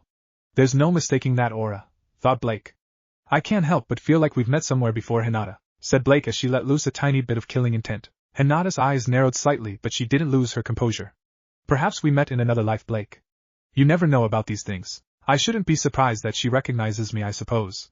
She always had good instincts. It does clear any doubts in my mind that she is the same Blake Belladonna though, or at least part of her is. I need to avoid conflict with her if she is a Konoha kunoichi regardless. We'll have to get to know each other better later. Yes, I'd like that very much, replied the cat-eared girl. Just kiss already? Anko shouted out, already wet with the drama. Everyone looked at her. What, I don't care about gender, she stated out. Ruby's eyes widened as she noticed the uncanny personality resemblance between Anko and her sister. She shivered. This was just what the world needed, a young and a slightly more insane older version of Yang. Is she merged with someone else like I am? She's obviously a Hyuga, so she has to be. Perhaps we could train together. I need to find Pyra and fast. We should all train together, said Naruto. He'd completely missed the friction between the two girls. Naruto blushed as his other said that. Kami, he was so dense. Maybe, With Hinata's new confidence, he could be less dense. Anko decided to defuse the situation. Maybe we can train some other time, Uzumaki. I'm afraid that Blake-chan and I have a busy schedule to keep. After Naruto and the others bid Blake and Anko farewell, they headed back over to Training Ground 53. So how did you end up at Training Ground 52, Naruto-kun? Asked Hinata. I was practicing my taijutsu with Gamma while Gamakichi watched, and the little fiend distracted me. Explained Naruto. Gamma nailed me with a drop kick, and the next thing I knew I was flying through the air and crash-landed on Training Ground 52. Every hunter deadpanned at the tone. Seeing how the ninjas were normal at the event, it seemed that this was an everyday thing. Sounds like this Gamakichi needs to be punished, said Hinata menacingly. Naruto shrugged. Gamakichi is alright. He was just pranking me. I kind of like the little guy. They sound like two peas in a pod, thought Hinata. Well, if you say so, Naruto-kun. Naruto beamed at compliment Hinata gave him. He made a plan to introduce them to some of his pranks earlier, and from what he saw from Nora, the orange-haired girl, he will teach her some tricks of trade. Somehow, Rin felt as if his life would get more troublesome. Anko and Blake's apartment. After leaving the training grounds and heading back to their shared apartment, Anko decided to ask what was on her mind as they ate a light lunch together. Just what happened back there at the training grounds, Blake? Asked Anko with a mix of curiosity and suspicion. They isn't the new head of T&I for nothing. Naruto complimented Anko, when he was suddenly enveloped in a hug by the snake summoner. He could practically feel her breasts against his head. Ah, Gaki, I knew you cared. Anko then spoke in a seductive tone. Keep that up and I will show you too what I can do in bed. At this both Naruto and Hinata blushed. Blake said slowly, that girl Hyuga Hinata's from the original Blake and Pyra's world, at least in part. She's a mortal enemy of theirs named Cinder. Blake Belladonna died trying to pursue her. Cinder murdered Pyra Nikos. I need to go see Pyra and warn her. Her life could be in danger. Anko didn't show it outwardly, but she was very alarmed inside. Hyuga Hinata is the heiress to a very high-ranking clan here in Konoha. This could be very bad news. We need to inform the Hokage. What about Pyra? She needs to know, said Blake. I'm breaking protocols since you are under probation, but let's head over to the Yamanaka flower shop first, said Anko. Blake nodded and said, thank you, Anko. I really mean it. Anko then smiled at the cat-eared faunus. Keep that up and I'll just have to show you, she said seductively. Blake blushed while Yang offered, include me and I will show you what makes our cat tick. Anko hummed and agreed, causing Yang to cheer while Blake to blush harder. Training Ground 53. Naruto, Hinata and Jiraiya had the lunch that Hinata brought with her. Naruto was amazed that Hinata could cook so well and praised her highly, which made Hinata blush. Hinata also blushed as she remembered when she first cooked for Naruto. When he complimented her on her cooking, she felt as if she could take on multiple Kagayas and win. Naruto soon got back at work warming up for his afternoon training session. After debating for several minutes, Hinata decided to talk to Jiraiya about her situation. There is no helping it, I suppose. I need to see the Hokage, Jiraiya-sama, said the Hyuga heiress somberly. Jiraiya said, so your encounter with that girl Blake made you decide to come clean about what happened during your coma, did it? Hinata looked sideways up at Jiraiya. You're very perceptive. I am a spy master, Hinata-chan, said the Toad Sannin. Why didn't you tell Hokage-sama to begin with? Well, he is good at noticing the truth and looking underneath the underneath. Kakashi mused. What is underneath the underneath? John asked. Non-ninja people will never know, he replied. If I tell you, I will have to kill you. John paled while Blake agreed. Long live the ninjitude. She looked down sadly. I didn't want to lose my chances with Naruto-kun was the main reason. Naruto smiled as Hinata kissed his cheeks as she was on his laps. Jiraiya nodded and made a shadow clone to keep an eye on Naruto's training. You may find things aren't as bad as you think, Hinata. Have a little faith. Let's go see my old sensei. Yamanaka flower shop. Pyra set down the last pot of flowers that needed to be moved and wiped the sweat off her brow. Smiling, she looked over at the completely wiped out Ino. That was a good workout. Now that's all done and we can devote our energy to other things instead of stretching it out all week. Sakura was there sitting by the counter watching Ino and Pyra work as she sipped on her drink. Wow, Pyra, you are a human dynamo. You look pretty pathetic there in comparison, Ino. Naruto and Hinata chuckled at the insult at the mind reader, while Pyra blushed at being compared to a clan heiress. Says the girl who has done nothing but sit and watch while we sweated blood for my mom, complained Ino. Burn. Anko and Yan yelled together, causing them to look at each other and laugh a lot. Sakura did offer to help, commented Pyra. Ino got a gleam in her eye. And that's how Forehead got out of it, the blonde exclaimed. She always offers to help when my mom is around because she knows that mom will always insist that Sakura doesn't get dirty helping out. If it was up to me I'd be working Forehead to the bone. Gee, I love you too, Ino pig, snarked Sakura. I never asked you to do my chores when you are over at my place. That's because you're OCD and always have to do everything yourself, said the blonde. Excuses? Nora sang out, causing Ruby to nod, remembering whenever Young tried to get Ruby to do her chores. The Rosette retorted, no, it's because you are a total slob. Pyra's sweat dropped as the two best friends / worst rivals bickered back and forth until the bell on the door jingled signaling someone was coming into the shop. Ino immediately had a drastic personality change and magically appeared behind the counter with a friendly smile. "Welcome to the Yamanaka flower shop. I'm Yamanaka Ino. How may I help you today?" asked the blonde Kunoichi. Mitarashi Anko came marching in and said, "I remember you from the Forest of Death, girl." She added with an evil smile, "Have you gotten any braver since then?" Ino visibly cringed at the snake mistress. "Jonin and Mitarashi Anko MC, can I help you?" "Yeah, grow some balls," Anko muttered. She always hated whenever she saw a weak fangirl. It disgusted her and made her want to feed them to her personal summons. "Yeah, actually you can," replied Anko with a nod. "I'm looking for your guest Pyra Nikos." Pyra came forward. "I'm Pyra Nikos. May I help you?" Anko nodded at the redhead. "Are you friends with a girl named Blake Belladonna?" Pyra's green eyes got huge. "Blake? She's here? She's my friend and classmate." "How do you know her?" Blake poked her head in the shop hearing Pyra's excited voice. "Is it really you, Pyra?" asked the faunus girl hopefully. Pyra turned and saw Blake's amber eyes full of hope. "Blake." The two girls embraced each other with tears in their eyes. "Kiss, kiss, kiss," Anko and Yang chanted, causing the two girls in question to blush. "Ruby told me you were dead. I thought I'd never see you again," said Blake quietly. When the two separated and Pyra asked quietly, "What happened? How did you get here? Did you die too?" "I was going to hunt down where you and Cinder Fall vanished, and I was killed by the energy that brought me here," said the faunus girl. "I found her and I had to warn you." "Cinder Fall is here?" whispered Pyra fearfully. Blake nodded as serious as death. "She's someone else now, just like I am, and I suspect you are. She even looks different from who she was, but it's her." Pyra-chan, who is your friend?" asked Ino out of nowhere, startling Pyra and Blake out of their discussion. Pyra saw Ino staring curiously with Sakura also looking intently at them. Blake is a friend of mine I remember from before," said Pyra embarrassed. "Blake, these are my friends Yamanaka Ino and Harino Sakura." "Ino, Sakura, this is my good friend Blake Belladonna that I knew before I came to Konoha." Blake nodded at them and said, "Nice to meet you." She remembered both Sakura and Ino from the Forest of Death and wasn't too impressed from Kin's memories of the pair. She didn't say anything though. Naruto told them, a bit regretfully, about their battle in the Forest of Death and in the Chunin exams. Needless to say, they weren't impressed with their condition. Anko said, "We need to inform Hokage-sama of the situation. It would probably be a good to get Inoichi as well if he's home." Ino said, "Daddy is home but I'm running the shop. I'll get him. Wait here guys," said Sakura. She quickly trotted back into the house to find Inoichi. "So where are you two from originally, Blake-san?" asked Ino inquisitively. "Pyra-chan has memory damage from what Daddy said." "Well, I started Blake." Anko cut Blake off. "That's classified for now, Gen and Yamanaka. No further questions. The Hokage has made both Blake and Pyra probationary genins, so their origins are of no consequence as far as you are concerned." Inoichi came out of the back with Sakura trailing him. "What's going on, Anko?" "Sakura said you needed to take Pyra-chan to see Hokage-sama." Anko quickly went through the ANBU hand signs. A third person outside these two has been found.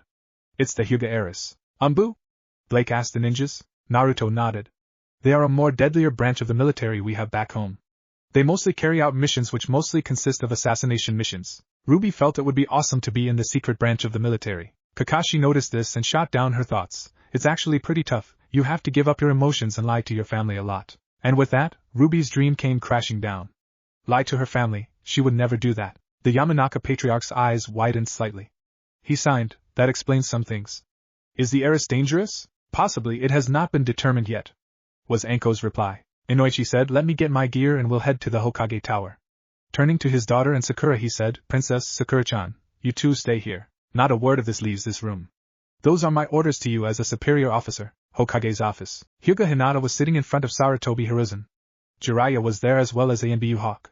"So my suspicions were correct about you undergoing some mental changes. After the situation with Pyra Nikos, I'm not all that surprised.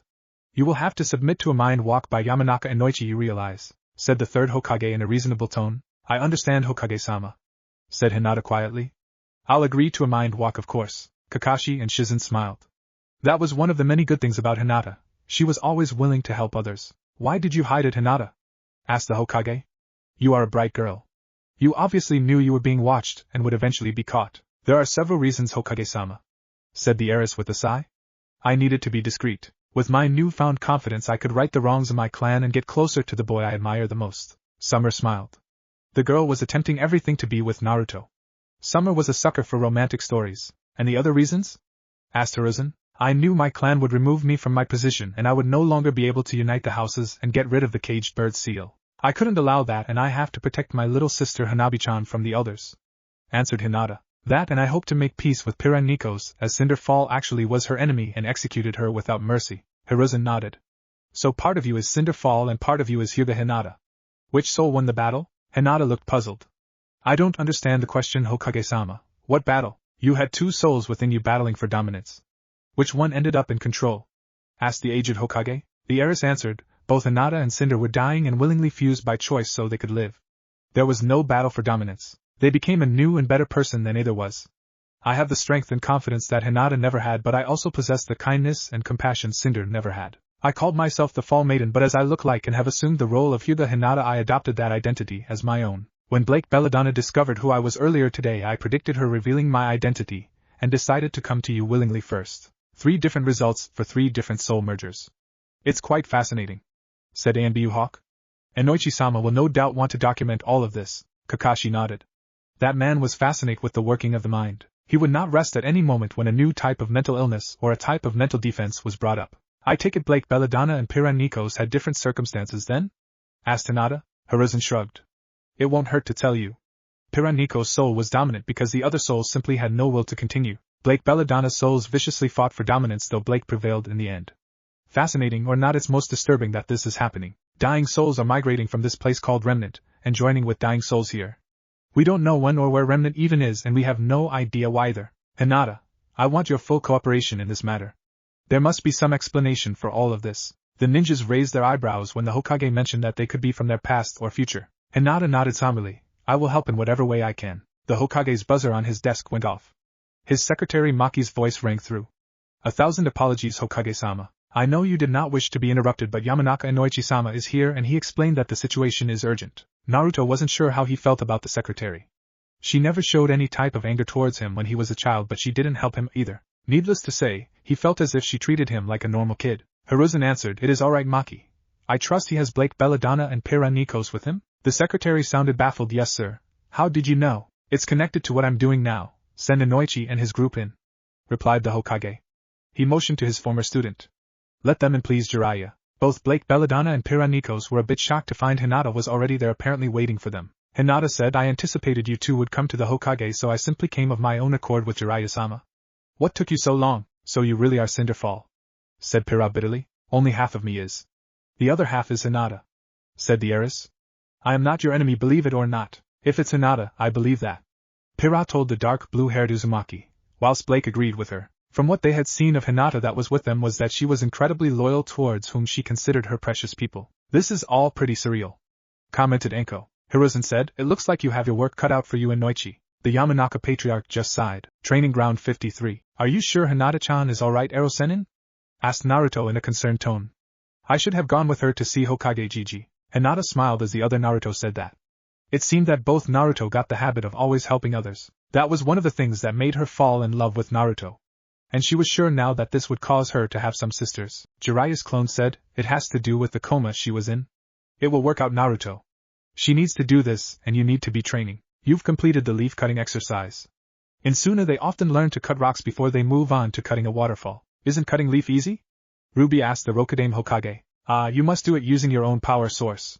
It helps in controlling the amount of chakra you use, he told the red-themed girl. With perfect control, you can even fly. Ruby sat in wonder, thinking what would happen if she was able to fly. She could become a superhero. She could save people, and we lost her. Yang spoke up, seeing her sister's starry eyes. It sure got stormy earlier, Erosenin, said Naruto. I felt like the clouds were pulling at me. That's pretty weird, huh? I wonder if he actually has the typhoon release? Typhoon release? Naruto asked his mother, who nodded. Yes, it's one of the more deadlier Kekai Genkai. My father, your grandfather, was able to level mountain ranges with one move. Kushina told him, remembering the time when her father literally killed an entire army in 2 jutsus. Good times. As I said, ninjas are weird, pondered Jiraiya's clone. Some Uzumaki's back and Yuzu could control the weather after all. I'll have to see if there are any scrolls on the subject. Kushina-chan didn't have it, but she had chakra chains. I'll look into that this evening. In the meantime, let's look at your progress on the Rasengan. Show me the water balloon exercise. Rasengan? Ren asked. His eyes widened in a form of admiration when Naruto formed the Rasengan. Naruto then proceeded to tell them all about his favorite move. Their eyes widened when he told them about the Rasen Shuriken. RWBY was a little disgusted when she learned that it tore people at a cellular level. Naruto quickly grabbed a balloon and popped it easily.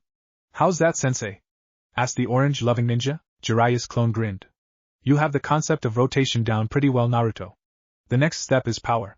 He unsealed a box of rubber balls. "Now you need to pop these rubber balls like this." The clone demonstrated and the ball burst.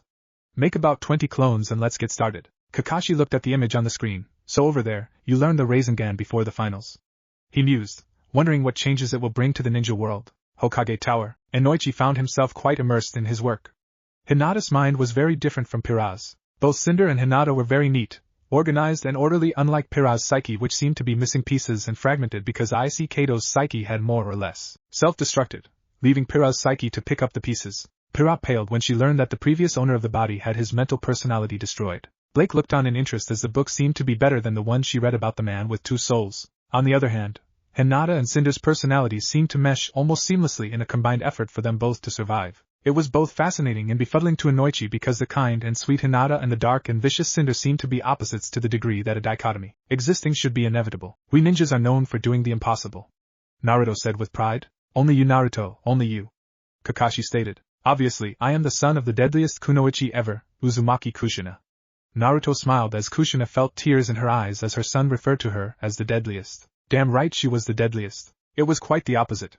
At their core, Cinder and Hinata were very much alike, driven, hard-working young women that wanted to succeed. They had clear-cut goals, and while Inoichi found some of Cinder's goals questionable, that did not change the fact that she was a straightforward person. To Inoichi it was almost frightening how well the two blended. It was evident that the two sets of memories were merging to the degree that telling where one's psyche ended and the other began was already being erased. In their place was a well-rounded kunoichi that was very loyal to Konoha and channeled her energies into changing things in the Hyuga clan, and she wasn't afraid to play dirty to get it. Hinata smiled a bit too evilly for Naruto's taste. Don't ask why Naruto knows how Hinata's smile tastes like. Hinata smiled as she remembered when one of the clan elders challenged her for the position of the heiress. The elder wanted his daughter to have it. In the end, the elder got castrated with her most secretive and dangerous move. Ordinarily Inoichi would have considered upsetting the largest and most powerful clan in Konoha a bad thing, but the new Hinata's overriding goal was to get rid of the caged bird seal and unite the main and branch families.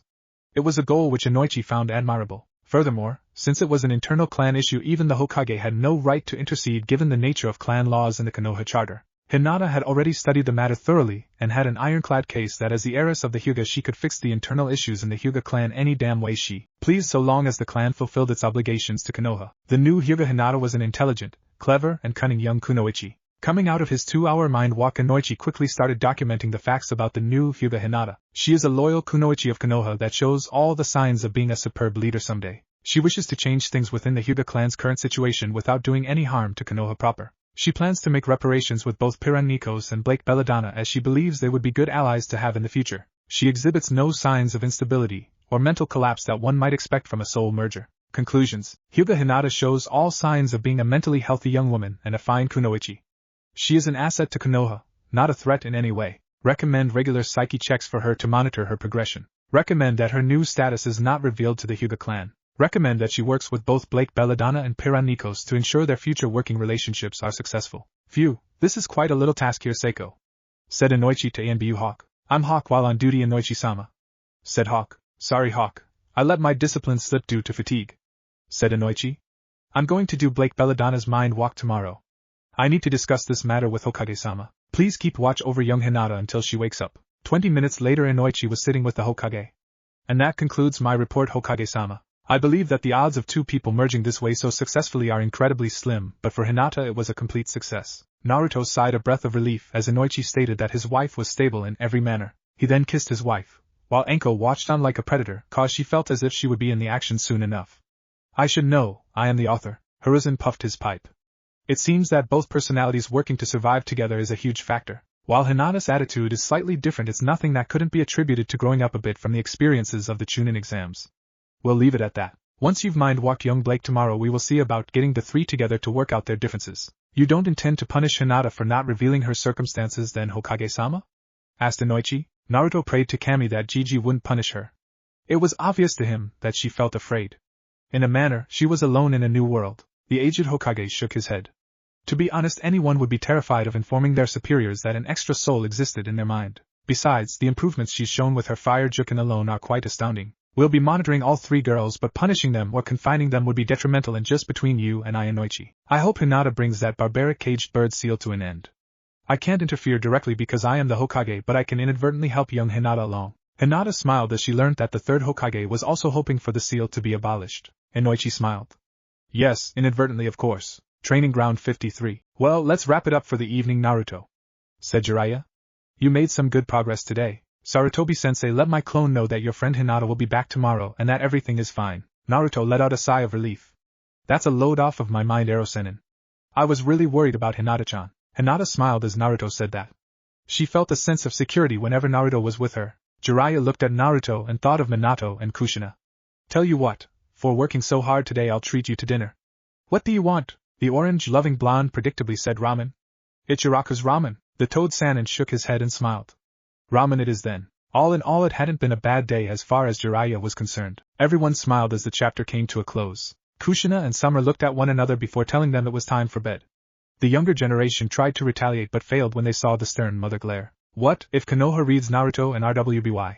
And thanks for watching my video till the end. If you enjoy this content, then do consider subscribing to my channel. And leave a like if you guys need the next part. Comment down, and thanks for watching the video, and see you guys in the next video.